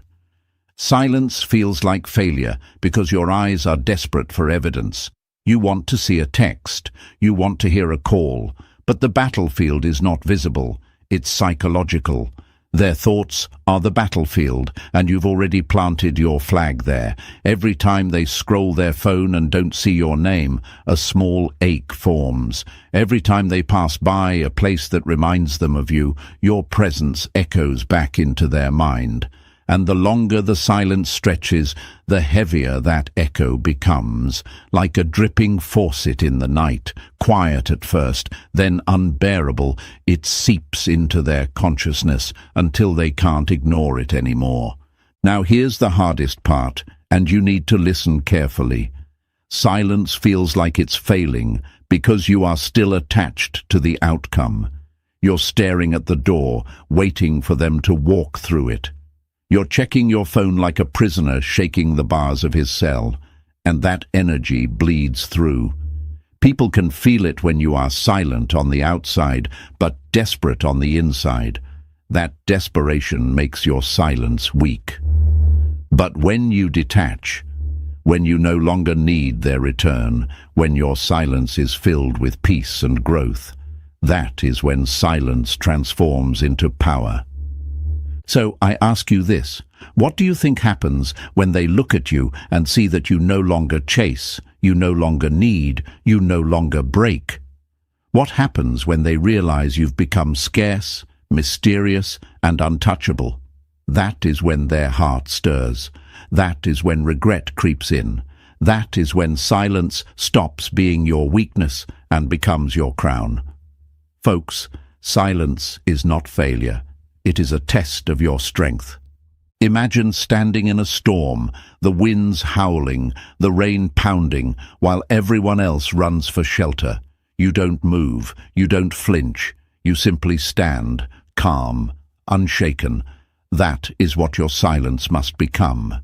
A mountain does not collapse because the wind blows. A tree does not beg the storm to stop. And you, my friends, must not beg for their return. You hold your ground, because the one who holds steady always outlasts the one who runs.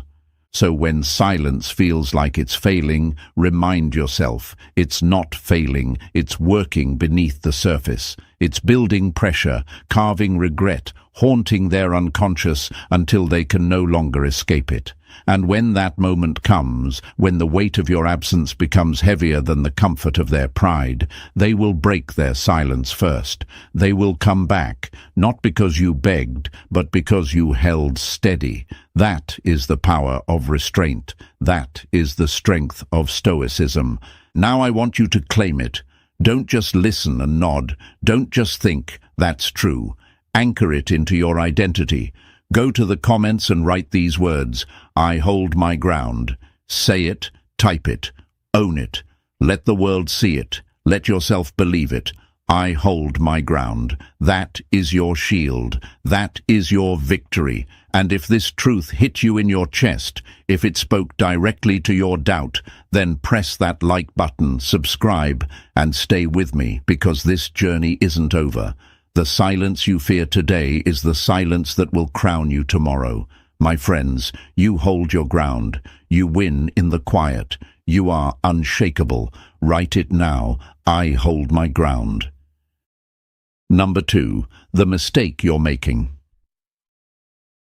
My friends, this is where the truth stings a little, because many of you think silence alone is enough.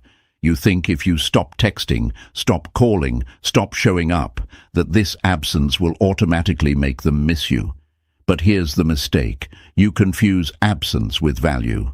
Walking away is not the same thing as being wanted. Distance alone does not create desire. It's not the silence itself that draws them back. It's the energy behind that silence. And too many of you walk away with bitterness still burning in your chest, with need still dripping from your soul, with a heavy energy that screams, I'm waiting for you. I hope you notice me. Please come back. And believe me, they feel it. People can sense when your silence is empty, when it's not calm but desperate. You think you're hiding it, but energy leaks. Silence without an internal shift is like slamming a door, but then standing on the other side with your ear pressed against it. You're gone, but not really. And when that's the case, why would they chase? Why would they miss you if deep down they can feel you're still tethered to them? Carl Jung said it best. Until you make the unconscious conscious, it will direct your life, and you will call it fate. If you don't become aware of this hidden energy you're carrying, you'll keep wondering why silence never works for you, while others seem to master it. Think of it like this. Imagine leaving a room but leaving the light on. Anyone walking by still sees the glow under the door. That glow tells them they're still here. They didn't really go anywhere. That's what your energy does when you walk away with need. You may not be speaking, but your presence still bleeds through, whispering, I'm waiting. And here's the harsh truth, folks. No one chases what they already know they can have. No one misses what is still silently available. Ask yourself honestly, when you went quiet, did you truly let go, or did you just pause your chasing? When you blocked them or stopped reaching out, was it calm, detached strength, or was it a strategy to get a reaction? Because if your silence is just a trick, it backfires. They don't feel your absence as power, they feel it as manipulation, and manipulation never inspires desire, it breeds avoidance. The Stoic way is different. True silence is not performed for them, it's practiced for you. It's not about teaching them a lesson, it's about teaching yourself discipline. It's not about tricking them into regret, it's about stepping into your own peace so fully that they cannot help but feel the void you left. That's the difference between absence and value.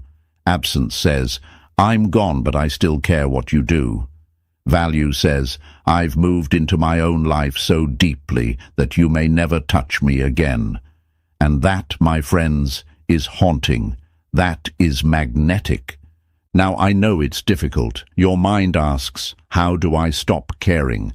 How do I let go of the outcome when I still want them so badly? This is the battle, isn't it? It's not their silence that tortures you, it's your own. But here's where Stoicism gives you the edge. The Stoics taught that the only true freedom comes from controlling yourself, not others. And that's your task, to step into silence not as a tactic, but as truth, to detach so completely that even you feel the peace of not needing them. That shift changes everything. Picture it this way. When a prisoner shakes the bars of his cell, everyone sees he's trapped. But when he sits still, calm and unbothered, suddenly it's the jailer who feels the unease. That's the power of silence with detachment. It flips the roles. They no longer see you as the one waiting. They feel themselves becoming the one trapped in regret. That's when the pull begins. So, don't confuse absence with value. Don't mistake walking away for walking free.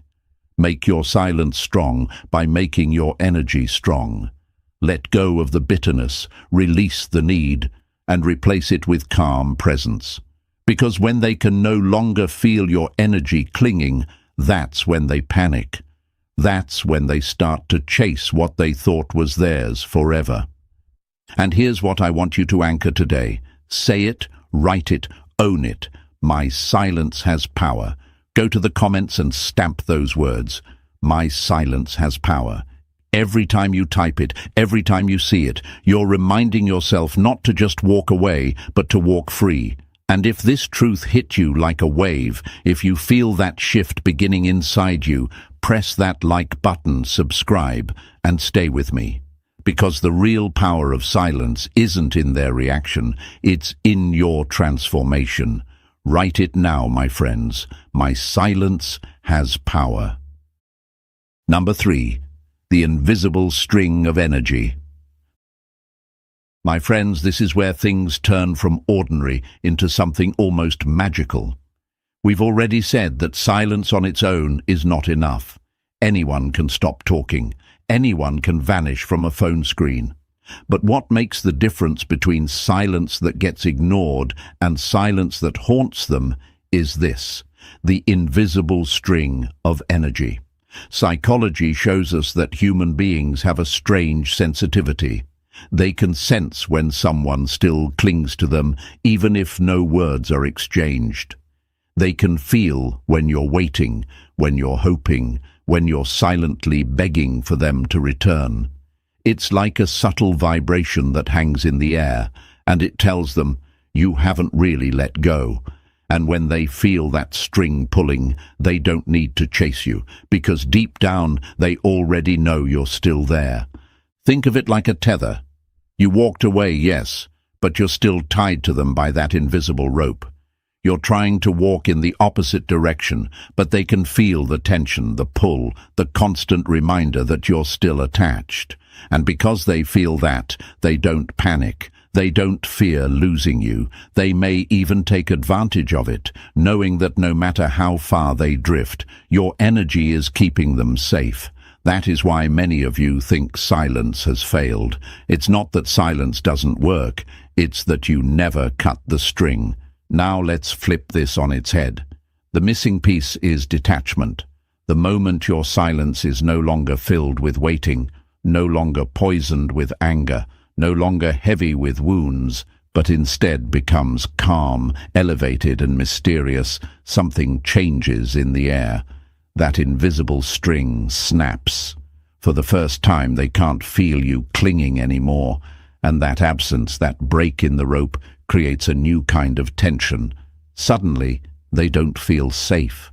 Suddenly they wonder, where did you go? Why can't I sense them anymore? Have I truly lost them? That's when silence transforms from simple absence into pure magnetism. Carl Jung often spoke about the unconscious, about how so much of our behavior is driven by forces we don't even realize. This is one of those forces.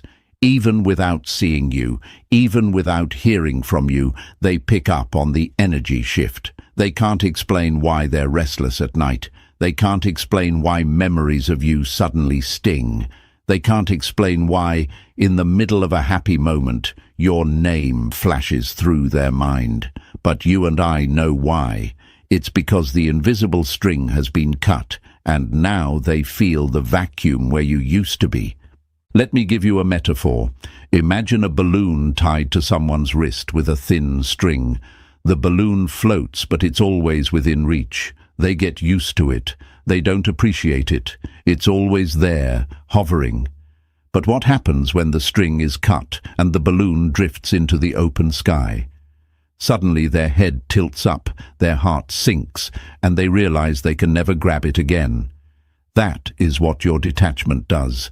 It makes them realize you were not just floating around them.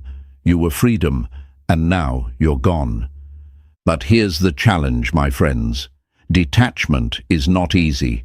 Your mind will fight it. You'll think, If I let go, maybe they'll forget me forever. If I stop caring, maybe they'll never come back. But the truth is the opposite. The more you cling, the more you push them away. The more you let go, the more your absence grows in their mind. Remember this paradox. It is when you stop waiting for them that they begin to wait for you. It is when you stop searching for them that they begin to search for you. That is the invisible law of attraction at play, and it is rooted in both psychology and Stoicism. So if you want your silence to become magnetism, you must release the string. You must stop feeding them your invisible energy. Walk in peace, not in waiting. Carry yourself with calm, not with chaos. Become so centered in your own life that your energy doesn't leak toward them anymore. That shift is what makes them restless. That shift is what makes them obsess. That shift is what makes them miss you in ways they can't admit. So here's what I want you to do. Anchor it into your mind right now. Go to the comments and write these words. I cut the string. Say it, type it, own it. I cut the string. Because the moment you stop clinging is the moment they start chasing. If this spoke to your heart, if you feel that invisible truth echoing in you, press that like button, subscribe, and stay with me, because you're learning the art of silence, not as absence, but as power. Write it now, my friends. I cut the string. Number 4, why they look unaffected. My friends, let's confront one of the hardest illusions you'll ever face after walking away. They look unaffected. You're scrolling, you're watching, you're hearing from mutual friends, and it seems like they're living their best life. They're smiling in photos, laughing in videos, maybe even showing off a new person on their arm. On the surface, it appears as if your silence meant nothing. And in that moment, your mind starts to torture you with questions. Did they ever care? Was I so easy to replace? Did I waste my love on someone who never even valued me? That's the dangerous lie appearances whisper. But the truth, my friends, is that what you see on the surface is rarely what lives in the soul. Carl Jung reminded us that every person wears a mask, a persona, to present to the world. That mask is not the truth. It's a shield, a performance, a defense mechanism. When they seem unaffected, when they look like your absence hasn't touched them, that is the mask at work. They want to prove to themselves, to their friends, and maybe even to you that they're fine. But psychology proves again and again that rebounds, distractions, and forced happiness are fragile. They are short-lived fixes, not deep healing. They are bandages placed over wounds that still bleed in silence. Think of it like a cracked vase. From across the room, with flowers in it, it might look whole. But up close, you'd see the fractures. You'd notice the glue lines holding it together. That's what's happening inside of them. They show the world a put-together smile. But inside, your absence has already left a crack. And cracks only widen with time. Let's go deeper. Why do people rush into someone else's arms so quickly after you've gone? Because silence terrifies them. The emptiness you left behind is too heavy to sit with, so they fill it with noise, with parties, with attention, with someone new. But here's what they don't realize. Every distraction eventually fades. The new person loses their shine. The laughter feels forced. And when the mask slips, at night, when they're alone, when the phone is quiet, that's when the truth hits them. That's when the ghost of you shows up, stronger than ever. And here's the irony, folks. The harder they try to look unaffected, the more affected they actually are. Why post more pictures? Why try to flaunt a new life if nothing is wrong? It's theater. It's a performance to convince both you and themselves that they've moved on. But the unconscious cannot be tricked forever. Jung said, "What you resist persists." The more they resist thinking of you, the more your memory grips them. Let me give you a metaphor you won't forget. Imagine dropping a stone into a pond. At first, the water calms quickly, and it looks like nothing happened. But underneath, ripples are still moving, waves are still shifting, energy is still being transferred. Your silence is that stone. Just because the surface of their life looks smooth doesn't mean the ripples aren't moving through their inner world. In fact, those ripples build momentum the longer they go unnoticed. So don't let appearances deceive you. Don't let a fake smile or a staged photo convince you that your absence didn't matter. Because the truth is, silence doesn't mean nothing is happening. It means everything is happening under the surface, where you cannot see. Your silence is pressing into their subconscious, into the quiet hours, into the spaces where masks fall off. And sooner or later, what is hidden under the surface will rise, the cracks will show, the rebounds will collapse, and the haunting of your absence will finally speak louder than their performance. So stay calm, stay unmoved, because the one who looks unaffected today will be the one who breaks tomorrow. And here's what I want you to anchor into your mind right now. Write it down in the comments. Appearances deceive me not. Say it until it becomes truth. Appearances deceive me not. If this lifted the weight of doubt off your chest, press that like button, subscribe, and stay with me.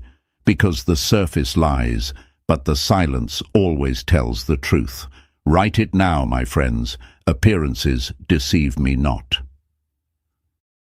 Number 5. The magical shift. My friends, this is where the story changes. This is the part that turns silence from something they can ignore into something they can't escape. Silence alone is powerful, yes, but when you add this next piece, it becomes irresistible. I call it the magical shift. It's the jaw-drop moment when your life doesn't just continue without them, it begins to radiate without them. And that radiance, that transformation, becomes the very thing that haunts their soul, because you're not just gone, you've changed, and nothing unsettles the human mind more than watching someone they underestimated become unrecognizable in their glow. Stoicism has always taught us detachment, that real strength comes from not clinging, not needing, not begging. But silence paired with detachment is only half the story. The real fire begins when detachment is blended with growth, mystery, and elevation. Growth means you're no longer the same person they left behind. Mystery means they don't know what's happening in your life anymore. And elevation means you're not just surviving, you're rising. This combination makes your absence feel like a ghost they can't put to rest.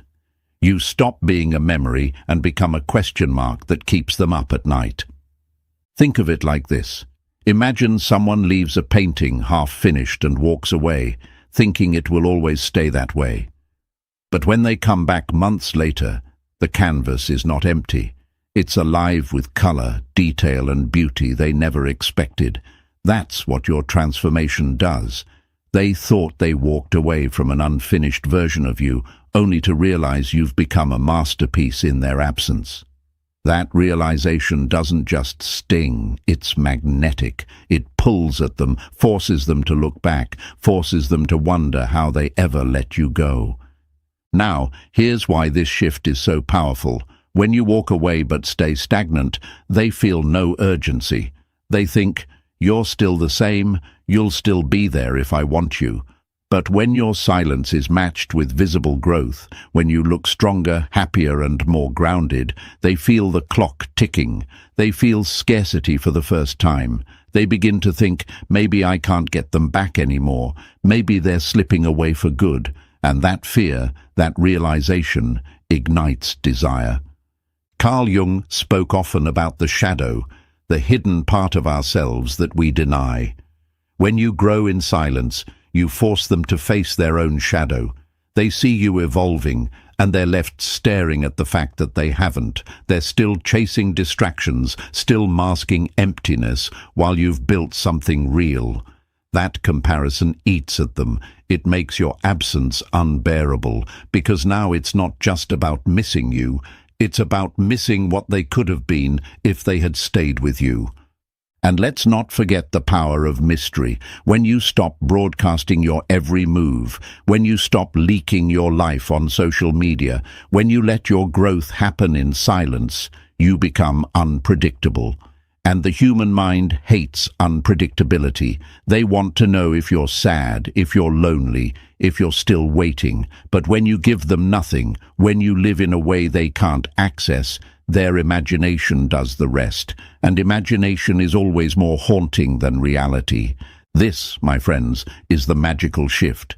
You're not just silent, you're transformed. You're not just gone, you're glowing. You're not just absent, you're unforgettable. And here's the best part. You don't do it for them. You do it for you. You rise for yourself, and that rise becomes the very thing that pulls them back. They cannot resist it because it touches the deepest parts of their psyche. Fear of loss, fear of regret, and the haunting realization that they let go of something extraordinary. So let me leave you with this anchor. Don't just be silent. Become radiant in your silence. Don't just walk away, rise higher. Go to the comments and write these words. I rise in silence. Claim it, type it, believe it. I rise in silence, because that is the magical shift. And if this opened your eyes, if it gave you strength, press that like button, subscribe, and stay with me, because the silence that feels empty today will soon become the magnet that brings them back tomorrow. Write it now, my friends. I rise in silence. Number 6. The psychology of scarcity and regret. My friends, let's get into the psychology that makes silence so powerful and why it eventually turns their indifference into obsession. It all comes down to one simple law that governs human behavior. Scarcity creates desire. The less access someone has to you, the more valuable you become. This isn't just an opinion. It's a fact backed by psychology, marketing, even economics. People chase what they cannot have. They treasure what they can't easily reach. And when it comes to relationships, the same law applies. When you were always available, always giving, always pouring into them, they treated your attention like running water. It was constant, and because of that, they didn't stop to appreciate it. Think about it. How often do you value the air you breathe until it's taken away? How often do you cherish water until you're stranded in a desert? That's the paradox of human nature. We take what's abundant for granted, but we crave what's scarce. And that's what your silence introduces, scarcity. But here's the kicker, folks. Silence alone creates the first pangs of desire, but silence combined with progress is what triggers regret. This is the dangerous combination. When you go quiet and you start to radiate a new confidence, a new aura, a new energy, it hits them like a storm. They don't just notice your absence, they notice your transformation, and suddenly they start asking themselves the one question that cuts deeper than any other. Did I lose the best thing I ever had? Carl Jung spoke often about the way our unconscious haunts us with the choices we've made. And regret is one of the deepest hauntings of all. When they see you rising in silence, when they sense that your life has not only moved on but elevated without them, it plants a seed of regret that grows and grows. Because now you're not just someone they let go, you're someone they let slip into greatness. And that realization is unbearable. Let me paint you a picture. Imagine holding a diamond in your hand every day. You toss it around. You barely look at it, because to you it's just another stone. Then one day, it's gone. At first, you shrug it off. But later, when you realize it was priceless, when you see its brilliance shining in someone else's hand, regret stabs you like a blade. That's what happens in the psychology of scarcity and regret. You were the diamond they thought was just another stone, and your silence, paired with your glow-up, forces them to see what they've lost. Now, some of you might ask, but if scarcity creates desire, why haven't they come back yet? The answer is timing. Scarcity works slowly, like water carving stone. At first, they resist. At first, they distract themselves. But the more time passes, the more scarcity sharpens into regret. They replay memories. They compare you to whoever they're with now, and every comparison fails. And the haunting thought keeps echoing. What if I let go of the best person I'll ever have?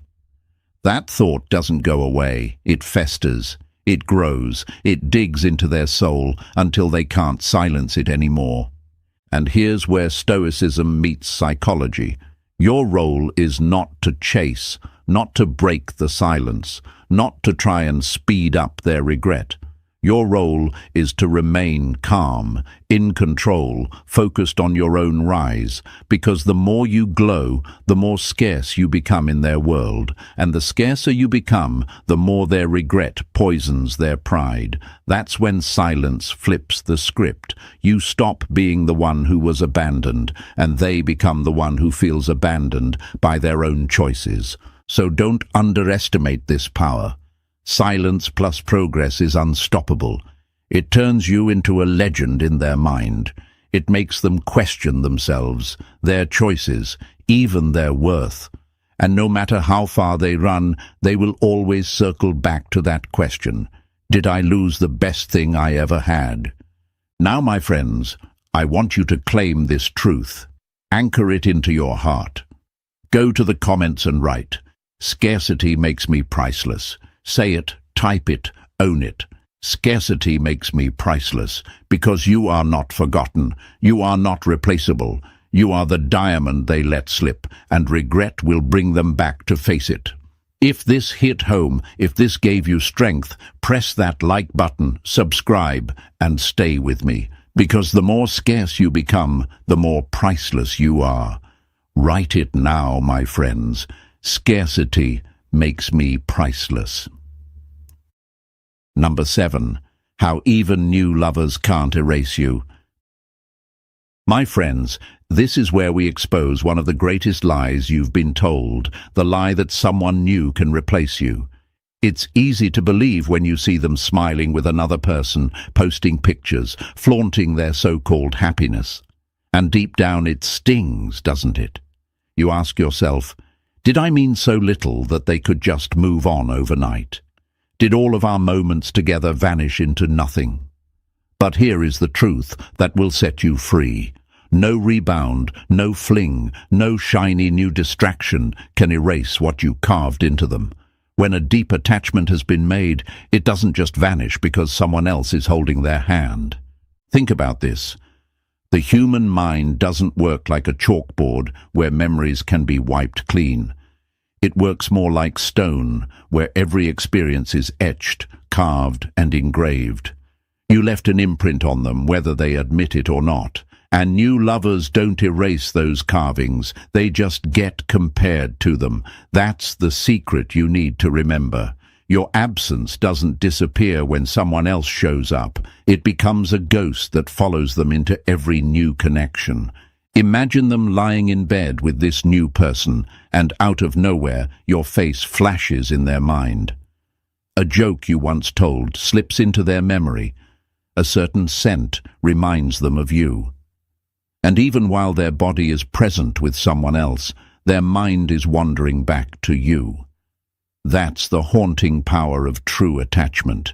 It lingers, it echoes, it seeps into the quiet moments they can't control. Jung would say this is the unconscious at play, the memories we bury but can't escape, the attachments we try to deny but that resurface when we least expect them.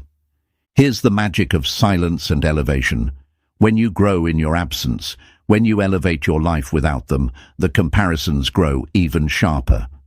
Suddenly, that new person doesn't measure up. They laugh, but it doesn't hit the same way yours did. They hold hands, but it feels empty compared to the warmth you gave. And the cruel truth of psychology is this: the more they try to replace you, the more they end up reminding themselves of you. Your absence becomes the ghost in their new bond, whispering in every comparison, in every moment that feels slightly off. And let's be honest, folks, rebounds are fragile by design. They are built on distraction, not depth. They're rushed into because your silence created a hole they couldn't face. But bandages don't heal wounds, they only cover them temporarily. And when the distraction fades, the wound reopens, and there you are, carved into the deepest part of their memory. This is why even someone else in their bed cannot silence the echo of you. They may try to drown it out with new kisses, new bodies, new nights, but it only amplifies the ghost of what they lost. I want you to hold on to this. You are not competing with the new person. You've already won because you've already been engraved in them. The only competition now is between their present distraction and their own haunting regret. And we both know which one lasts longer, because regret doesn't fade. Comparison doesn't fade. And memories etched into the unconscious can never be erased. So stop tormenting yourself by thinking they've replaced you. Replacement is an illusion. They may look happy for a while, but the truth is, you're still there. You live in their shadow. You live in their what if. And as time passes, your ghost only grows stronger. That's the magic of deep attachment. It doesn't die, it lingers, and it ruins every cheap replacement they try to use against it. Now let me give you the affirmation that locks this truth into your mind. Go to the comments right now and write, I cannot be erased. Say it, type it, own it. I cannot be erased. Because your presence is not fragile, it is eternal in their memory. And if this lifted a weight from your chest, press that like button, subscribe and stay with me. Because you need to remember, no matter what you see on the surface, deep down in their soul, you still live there. Write it now, my friends. I cannot be erased. Number 8. The return. Why they always circle back. My friends, this is the moment we've been building toward, the question that has been gnawing at you from the very beginning. Will they ever come back? Or did my silence fail forever? And here's the payoff you've been waiting for. Silence wasn't failing, it was ripening. Just like fruit on a tree, silence takes time to mature. And the longer it ripens, the sweeter the return becomes. When you detach, when you elevate, when you remain scarce and untouchable, you don't just become a memory, you become unforgettable. No matter how far they run, no matter who they run to, they always circle back. Why? Because silence plus transformation is unstoppable. Think about it like this. The human heart is wired for comfort, for patterns, for familiarity. When you were in their life, you became part of that pattern. You were a daily rhythm, a constant presence. And when you walked away, they thought they could replace that rhythm easily. But as time stretches on, as your silence deepens, they begin to feel the gap where you used to be. And then, when they notice that you've elevated, that you've grown, that you've changed, they realize the rhythm they lost will never be repeated. That realization cuts deep, and it's what compels them to turn back toward you. Carl Jung spoke of archetypes, universal forces that live in the human psyche. One of those forces is the pull of the lost treasure. The human mind obsesses over what it once had and can no longer touch. You become that treasure, my friends. And the more scarce you become, the more valuable the treasure appears. They may chase new distractions, they may bury themselves in someone else, but deep inside, that archetype of regret starts to whisper.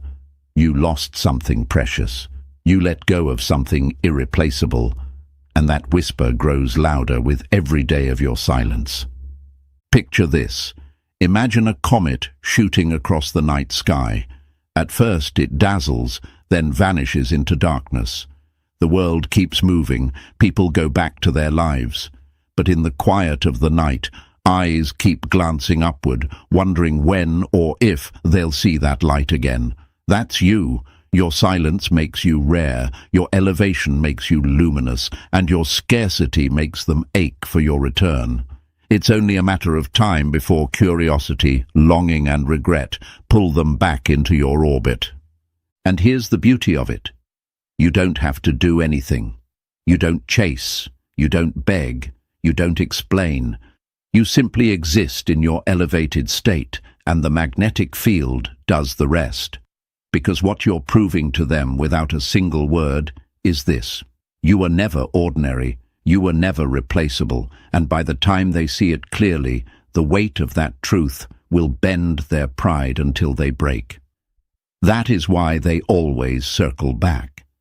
Now, will they return with the same face they once had? Not always. Sometimes they crawl back directly, apologizing, confessing regret. Sometimes they circle back quietly, watching you from a distance, unable to admit what they feel. Sometimes they come disguised as just checking in. But in every case, the pull is there, the haunting is there. Your silence engraved itself into their psyche, and nothing, not time, not distance, not someone new, can erase that pull. So I need you to hear me clearly. Don't doubt the silence. Don't mistake the waiting time as failure. This is the phase of ripening. This is where the fruit of regret grows sweeter by the day. And when the moment comes, when they finally face the storm inside their own soul, they will circle back. Because no one truly forgets the one who walked away with calm, elevated power. Anchor this truth into your spirit. Go to the comments and write these words. They always return. Say it with conviction. Type it with strength. Believe it with every fiber of your being. They always return. And if this gave you the hope and fire you needed to hold steady, press that like button, subscribe, and stay with me. Because your silence isn't the end of the story. It's the reason the story comes full circle. Write it now, my friends. They always return. The silence of a wise man is more powerful than the shouting of a fool. My friends, let's start here. People think strength is in the noise, in the yelling, in the blocking, in the dramatic gestures. But let me break it down for you. The most powerful move you will ever make in this life is the one where you do nothing at all. That's right, no blocking, no begging, no chasing, just stillness, just silence. And trust me, that silence hits harder than anything you could ever say. Before we dive deep, press that like button, hit subscribe, and stay with me till the end, because today you're about to see a perspective that might just flip the script in your own life. Hey folks, imagine this. You're walking through a marketplace, and someone is trying to sell you something cheap, shouting, waving, doing all kinds of tricks to get your attention. If you stop and argue, you're already caught in their game. But if you keep walking, calm and steady, not even flinching at their noise, suddenly they lose their power. They realize they cannot move you. That is silence. That is what it means to rise above the circus. See, most of us have been sold a lie. The lie that if we don't respond, they'll forget us. The lie that if we don't prove our worth, we'll lose our value. But the truth, the moment you stop begging, the moment you stop reacting, you don't lose value, you multiply it. Because real worth never begs. Diamonds don't scream for attention. The sun doesn't shout to be noticed. It simply rises, and the world cannot ignore it. Now, I know what some of you are thinking. But if I don't block, won't they keep looking at me? If I don't beg, won't they think I don't care? My friends, that's fear talking. That's the voice of attachment, not wisdom. Blocking doesn't make you strong, it makes you look pressed. Begging doesn't make them stay, it only makes them certain you'll never leave. But silence. Silence is what unsettles them at their core. It's the pause that makes them wonder. It's the absence that becomes louder than any argument. Marcus Aurelius once wrote, "Waste no more time arguing what a good man should be. Be one." In other words, stop proving, start being. You don't need to argue your worth. You don't need to fight to be remembered. Just stand in your own stillness and let your presence, or the lack of it, do all the talking. Let's add a little humor here, because sometimes the truth is funny in its own cruel way. You know what happens when you block someone? They just open another account to check on you. You know what happens when you beg? They screenshot it, send it to their friends, and laugh about it. But when you go silent, when you're unbothered, unreachable, when your life looks brighter without them, oh, that's when they sit in their room at 2 a.m., staring at the ceiling, replaying everything in their head. Your silence becomes their loudest nightmare. And here's the eye-opening part. Doing nothing is not weakness, it's strategy. It's not passive, it's active power. Every second you stay calm, you are reminding the world that your worth is not tied to anyone else's recognition. You are the mountain. Storms may circle you, winds may try to shake you, but you remain unmoved. And over time, even the storm grows tired. So let's make it clear today, you don't need to block. You don't need to beg. You don't need to run after anyone. All you need is to stand still in your strength, guard your peace, and let silence do the heavy lifting. Because silence doesn't just protect you, it transforms you. Write this down in the comments right now. My silence is power. 3 simple words. And as you type it, you're not just leaving a comment, you're planting a seed inside yourself that will grow stronger every time life tests you. Don't just watch, participate. Show yourself. Show the world.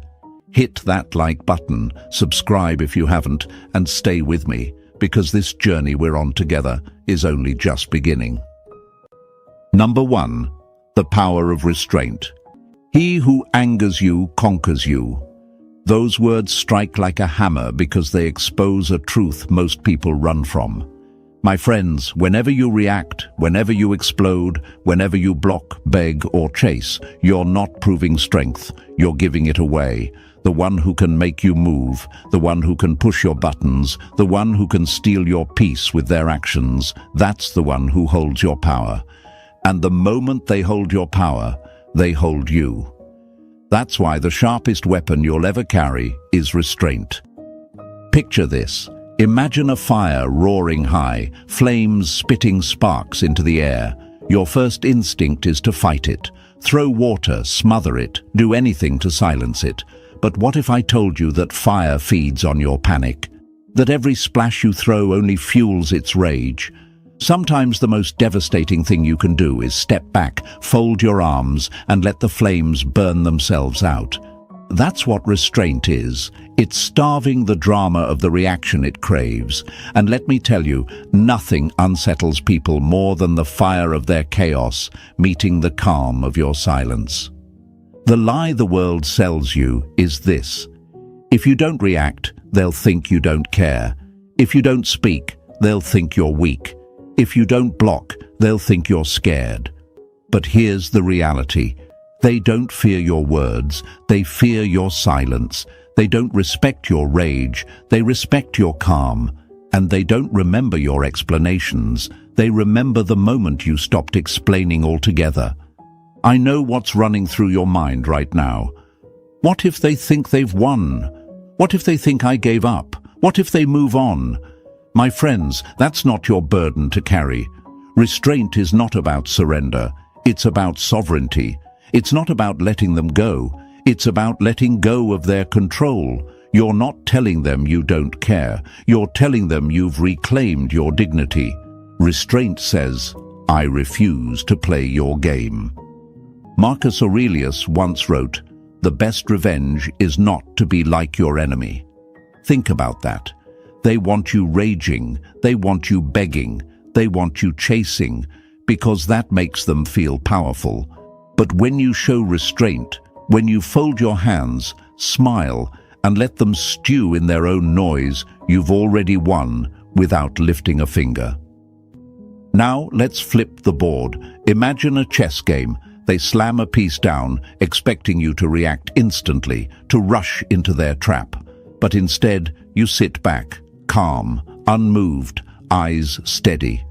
They lean forward, tapping their fingers, waiting for your reaction. But you don't give it. You wait. And the longer you wait, the more their confidence crumbles. That, my friends, is the storm restraint creates in their mind. But let's not pretend it's easy. Restraint is a battle fought inside you. Your pride screams, "Don't let them think you're weak." Your ego whispers, "Show them you're still in control." Your heart aches to be heard, to be seen, to be understood. But restraint is about choosing mastery over impulse. It's about realizing that you don't need to fight every battle. They're not all worthy of your sword. Sometimes the strongest warrior is the one who refuses to swing. And yes, it will hurt. It will feel unnatural. It will make you question if you're doing the right thing. But the beauty of restraint is that over time, silence grows heavier than any weapon. They don't forget it. They replay it. They wonder why you didn't break. They wonder why you didn't chase. They wonder how you found the strength to stay still when they expected you to collapse. Here's what you need to remember. Anyone can send a text. Anyone can beg. Anyone can lash out. That's easy. What's rare is the soul that can stand still, that can breathe deeply, that can say, "I choose not to move." Restraint is rare, and rarity is what makes it priceless. A lion doesn't flinch at barking dogs. It doesn't even turn its head, not because it doesn't hear them, but because it knows they are beneath its energy. My friends, you are that lion. Stop wasting your roar on dogs that can't touch you. Let your silence be the message. Let your restraint be the lesson. So here's what I want you to declare today. Write it in the comments right now. My restraint is my power. Don't just type it, believe it. Show yourself that you are no longer at the mercy of their chaos. Show the world that your silence is not weakness, but strength. Let your words in the comments be your first act of restraint, your first step toward mastery. And stay with me, because what comes next will take this even deeper. You'll see why silence doesn't just protect you, it transforms you. You'll see why not reacting is not the end of the battle, but the beginning of your victory. Number 2. No block, just distance. Detachment is not that you should own nothing, but that nothing should own you. My friends, let's sit with that for a moment. The reason most people rush to block is not out to build a wall. Now picture this. Imagine a house sitting on top of a hill. At the bottom there's chaos, people shouting, throwing stones, making noise. Blocking is like running down the hill, slamming the door and locking it. But true power, that's staying in your house so far above the noise that their shouting can't even reach you. You don't need to lock the door if they can't touch your walls. That's distance. That's the kind of detachment that doesn't come from fear. It comes from strength. But I know what some of you are thinking. If I don't block them, won't they still have access to me? Won't they still try to get in my head? And here's the truth. Access is not the same as connection. They can watch you. They can lurk. They can scroll your name 100 times a day. But if your energy is no longer available, if your focus is no longer invested, if your emotions are no longer for sale, then all they're doing is staring at a closed window. They see, but they can't touch, and that helplessness eats them alive. Seneca once said, "He who is brave is free." Freedom doesn't come from cutting someone off in panic. Freedom comes when you're so secure in yourself that their presence no longer shakes you. Blocking is noise, distance is silence, and silence, my friends, is what lingers. Here's the lie the world whispers. If you don't block, they'll think you still care. If you don't cut them off completely, they'll think you're weak. But the reality? Distance hurts more than deletion. Because blocking screams, "I'm bothered," but silence says, "You're irrelevant." Blocking is reaction. Distance is indifference, and indifference is terrifying to someone who once had your attention. Think of it like this. Imagine a performer on stage, giving everything, singing, dancing, shouting for applause. The worst thing that could happen is not boos, it's silence, an empty audience, no reaction at all. That's what your distance feels like to them.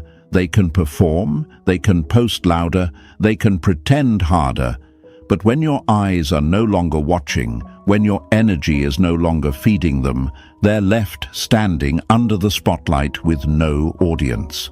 That emptiness screams louder than any block ever could. Now let's face it, it's not easy. Distance requires discipline. It means seeing their name pop up and choosing not to engage. It means hearing the temptation to check in, but standing firm in your silence. It means remembering that you don't win by reacting, you win by refusing to play. And that will be hard at first. Your ego will itch to prove you've moved on. Your pride will want to show them they don't matter. But my friends, proving it is still reacting. Living it is distance. The beauty of distance is that it creates mystery. They can't measure you anymore. They can't predict your next move. They can't decide whether you're angry, happy, hurting, or thriving. And that unknown drives them insane, because when you blocked, they knew why. But when you're just gone, calm, detached, still visible but untouchable, they're left with nothing but questions. And questions are far more haunting than answers. So let's break the lie today. Blocking is not strength, it's noise. Distance is where the real power lies. You don't need to build walls when you've already built a world they no longer belong to. You don't need to scream, "Stay out," when your silence already proves they're not invited in. The more you focus on your life, your growth, your peace, the smaller they become. Until one day, you look back and realize they're not even on the map anymore. So here's your declaration today. Write it in the comments right now. My distance is my strength. Show yourself, show the world. Show that you no longer need to block, to beg, to fight, or to explain. All you need is distance, and trust me, distance speaks for itself. Stay with me, because what's coming next will hit even harder. We've talked about restraint, we've talked about distance, but the next truth will reveal why begging not only destroys your dignity, but hands them the keys to your soul. And once you see that clearly, you'll never beg again. Number 3. No begging, only self-worth. Never beg for a seat at a table when you can build your own. Let that sink in, my friends. Begging is one of the quickest ways to hand over your value. When you beg, you're saying with your actions, "You decide my worth." You're giving someone else the authority to stamp approval on your existence. And the truth is, no one is qualified to decide your worth but you. Picture this. Imagine a diamond lying on the ground. A passerby kicks it, ignores it, maybe even steps on it, because they don't recognize what it is. Now imagine that same diamond placed in the window of a jeweler's store, under the right light, shining bright. Suddenly people stop. They stare. They lean in closer. What changed? Not the diamond. Its value was always the same. What changed was how it was presented. When you beg, you're that diamond lying in the dirt, still valuable, but allowing others to treat you like you're common. When you stop begging and stand in your own worth, you're that diamond in the light, impossible to ignore. But here's the lie so many people believe. If I don't beg, I'll lose them. If I don't prove myself, they'll forget me. If I don't show them how much I care, they'll move on. My friends, begging doesn't make them stay. It makes them certain you'll never leave. It doesn't spark respect. It kills it. Because respect is never given to someone on their knees. Respect belongs to the one who knows they could kneel, but chooses to stand tall instead. Let me ask you this. Have you ever begged someone only to feel empty after? Did it give you peace? Did it restore your dignity? Or did it make you feel small, powerless, ashamed. That's because begging is an illusion. It promises relief, but delivers chains. It whispers, "If I just do a little more, they'll see my worth." But your worth is not something anyone else can see. It's something you live, something you embody, something you carry with or without their recognition. Marcus Aurelius wrote, "The soul becomes dyed with the color of its thoughts." If your thoughts are filled with desperation, your soul will wear that color. But if your thoughts are filled with strength, dignity, and self-respect, your soul will radiate that, and people will respond to it, whether they admit it or not. Imagine this scene. A person is drowning in quicksand. They're thrashing, reaching, calling out, grabbing at anything that might pull them up. That's begging. The more they move, the deeper they sink. But the one who lies still, the one who refuses to panic, is the one who eventually rises, because calm is where survival lives. Begging is thrashing, silence is survival. Self-worth is the rope that pulls you out. I know it's tempting. I know your mind screams, "If I just say this one thing, maybe they'll understand. If I just send this one text, maybe they'll come back." But understand this. Every time you beg, you're feeding their ego. You're confirming what they secretly want to believe, that you need them more than they need you. And that illusion is what keeps them comfortable. When you stop begging, you break the illusion. You show them they are not the air you breathe, they are just another moment in your story. Here's the hard part. Not begging feels like losing at first. It feels like silence is killing you. But in reality, it's birthing a new version of you. It's teaching you that love built on begging is not love. It's dependence. And dependence is a prison. Freedom comes when you realize that even if they never see your worth remains untouched. Folks, you don't beg people to stay in your life. Those meant to stay don't require it. You don't beg for love. Real love flows freely. It doesn't need convincing. You don't beg for respect. Respect is a mirror. When you give it to yourself, the world has no choice but to reflect it back. So today, stop begging. Stand tall. Choose self-worth over desperation. Be the diamond in the light, not the jewel lost in the dirt. And watch how everything changes, not because they finally gave you worth, but because you finally claimed it for yourself. Write this in the comments right now. I am enough. 3 words. Simple, unshakable, undeniable. Type it and let it echo back into your own soul. Show yourself, show the world. Show them that no matter who left, no matter who ignored, your value is not up for debate. And stay with me, because next we're going even deeper. We've talked about restraint, we've talked about distance, we've talked about self-worth. But now we step into the silence that teaches louder than words. The silence that makes them face themselves without you saying a thing. What comes next is the teacher they can't escape. Number 4. Silence as the teacher. Silence is sometimes the most powerful scream. My friends, we live in a world addicted to noise. Everyone wants the last word, the final text, the dramatic exit. They want to argue, explain, justify, defend, and prove. But here's the truth. Every word you give them is fuel. Every explanation you hand out is a weapon they can twist. Every paragraph you send is a stage for their ego to perform on. Silence, though. Silence is the teacher they never wanted, but the one they will never forget. Imagine this with me. Picture a room full of people, music blasting, everyone laughing, dancing, shouting. Then suddenly, the music cuts. Silence. The kind of silence that makes you hear your own heartbeat. Everyone freezes. Everyone notices.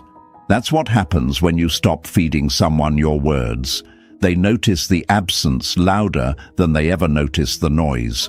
Your silence turns into a mirror, forcing them to face what they've done, forcing them to feel what they've lost, and forcing them to sit with themselves without your constant presence to distract them. But here's the lie people believe.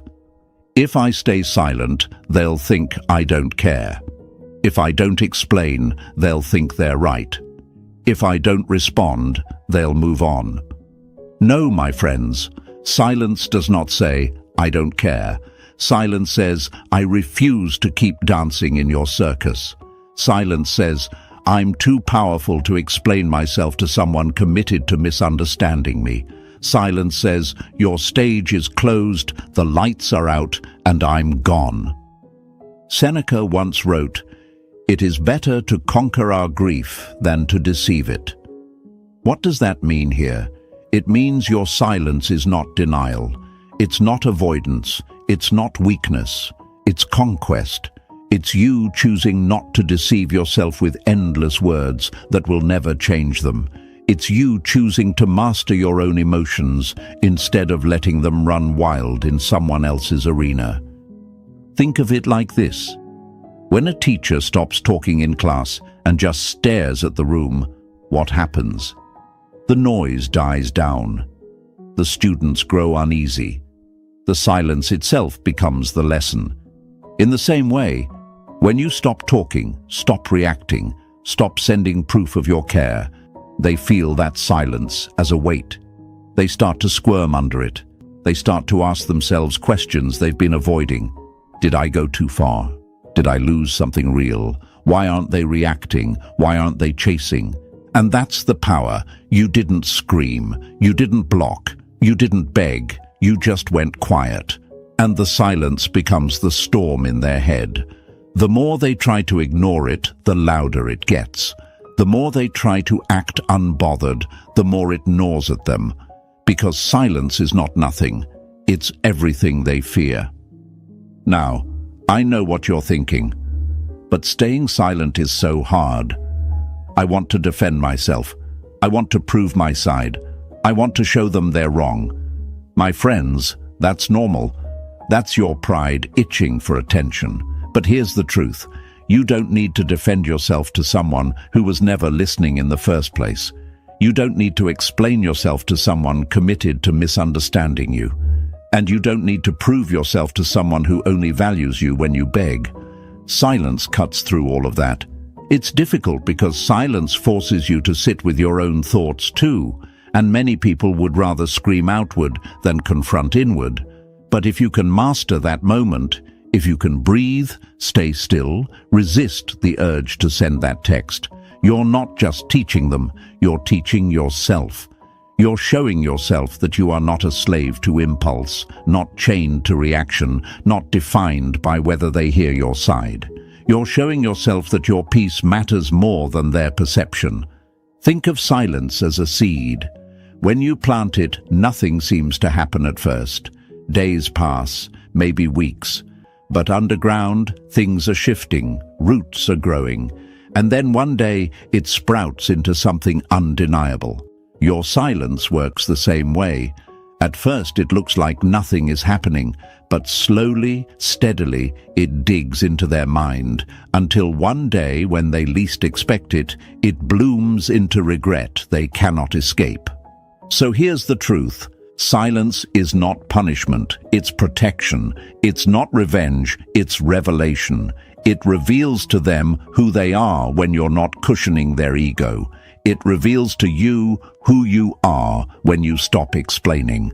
And that revelation will always be more powerful than any speech you could ever give.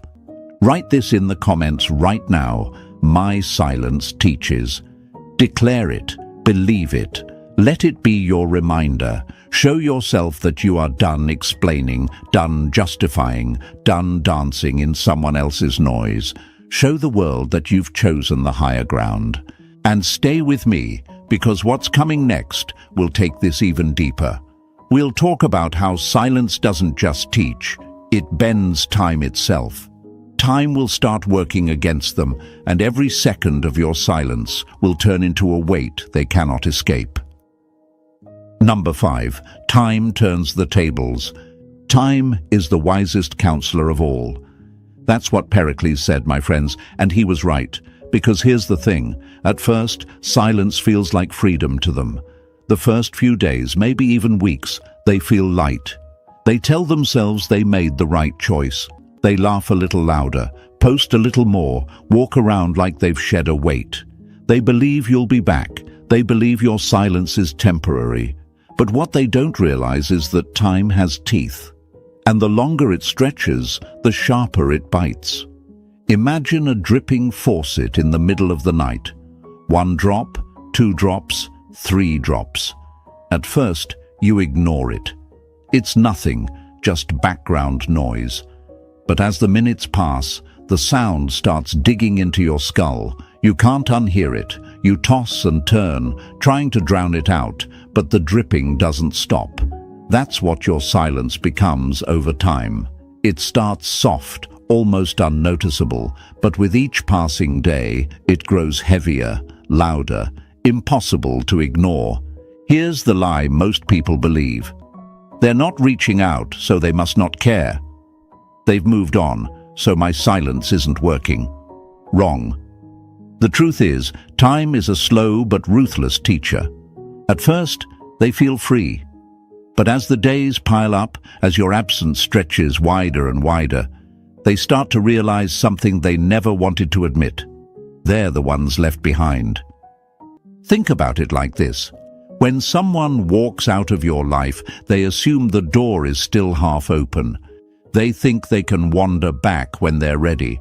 But every day you stay silent, that door doesn't just close, it locks. And they know it. They can feel the lock turning with every sunrise you don't reach out, every night you don't send that message.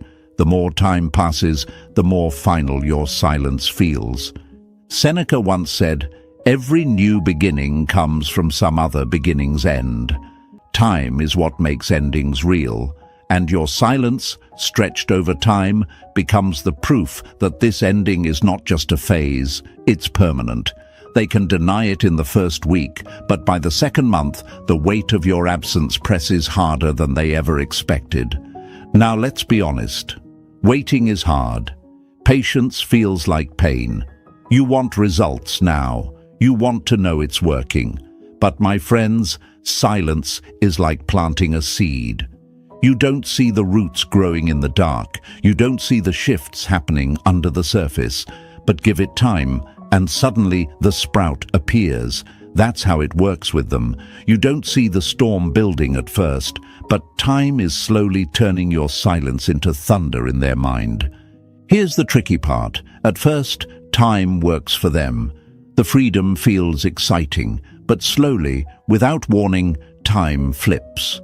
The quiet starts chasing them. The absence starts whispering questions. Why haven't they reached out? Did I push too far? What if they've really moved on? They'll post louder, they'll laugh harder, they'll pretend better. But deep down, they can't escape what time is showing them. That the one thing they thought would always be there is gone. And that's the beauty of it. You don't need to force anything. You don't need to chase. You don't need to block. All you need is time, because time does the work for you. Time amplifies silence. Time deepens distance. Time transforms absence into permanence. And the longer you hold the line, the heavier it becomes for them. Now, I know some of you are asking, but what if they never realize it? What if they never regret it? My friends, that's not your job to worry about. Your job is not to make them see. Your job is to protect your peace, to stand in your worth, to let time reveal what it will. Because whether they admit it or not, no one forgets the one who walked away without begging, without blocking, without making a scene. They don't forget the silence that stretched so long it turned into a wall they could never climb again.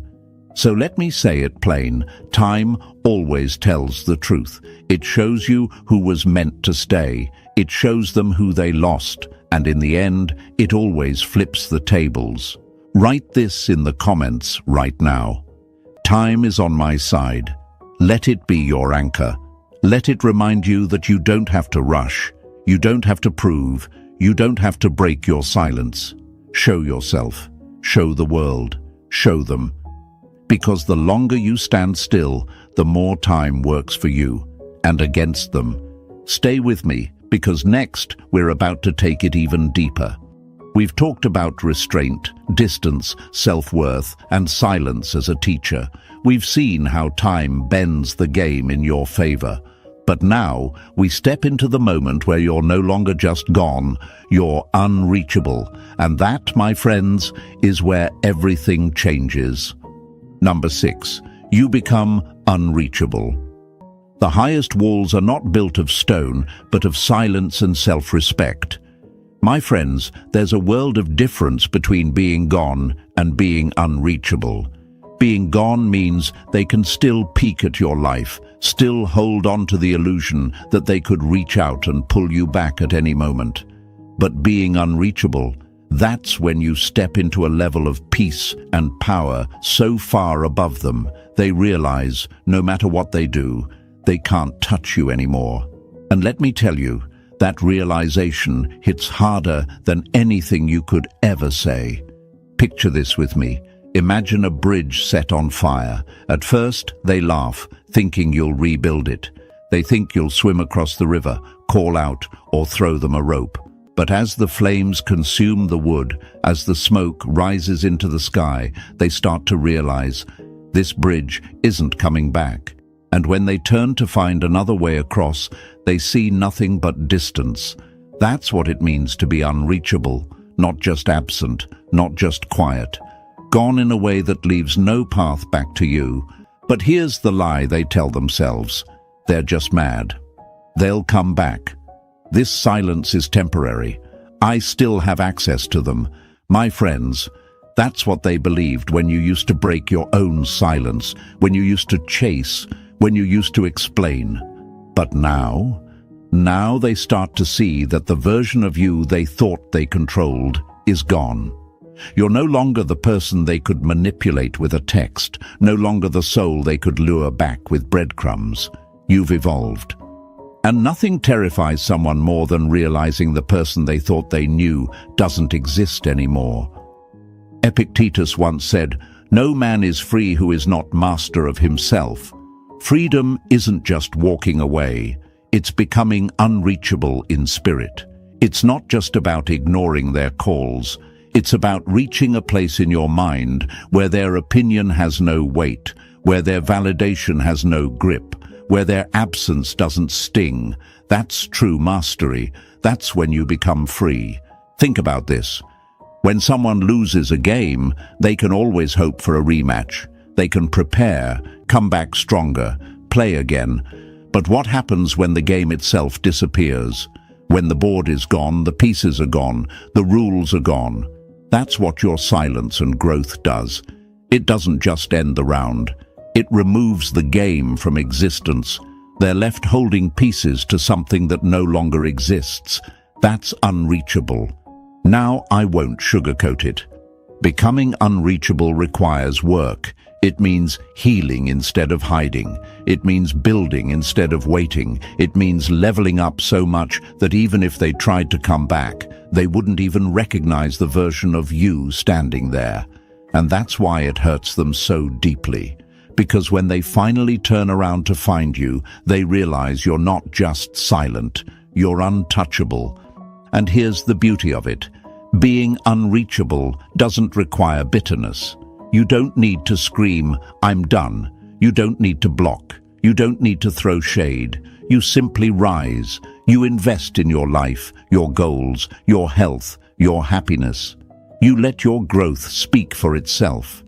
And that quiet evolution makes more noise than any argument ever could.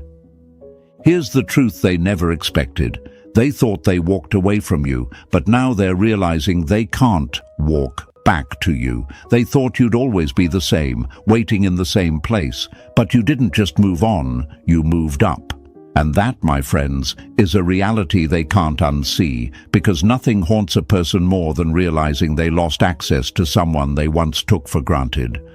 So, let's break the lie.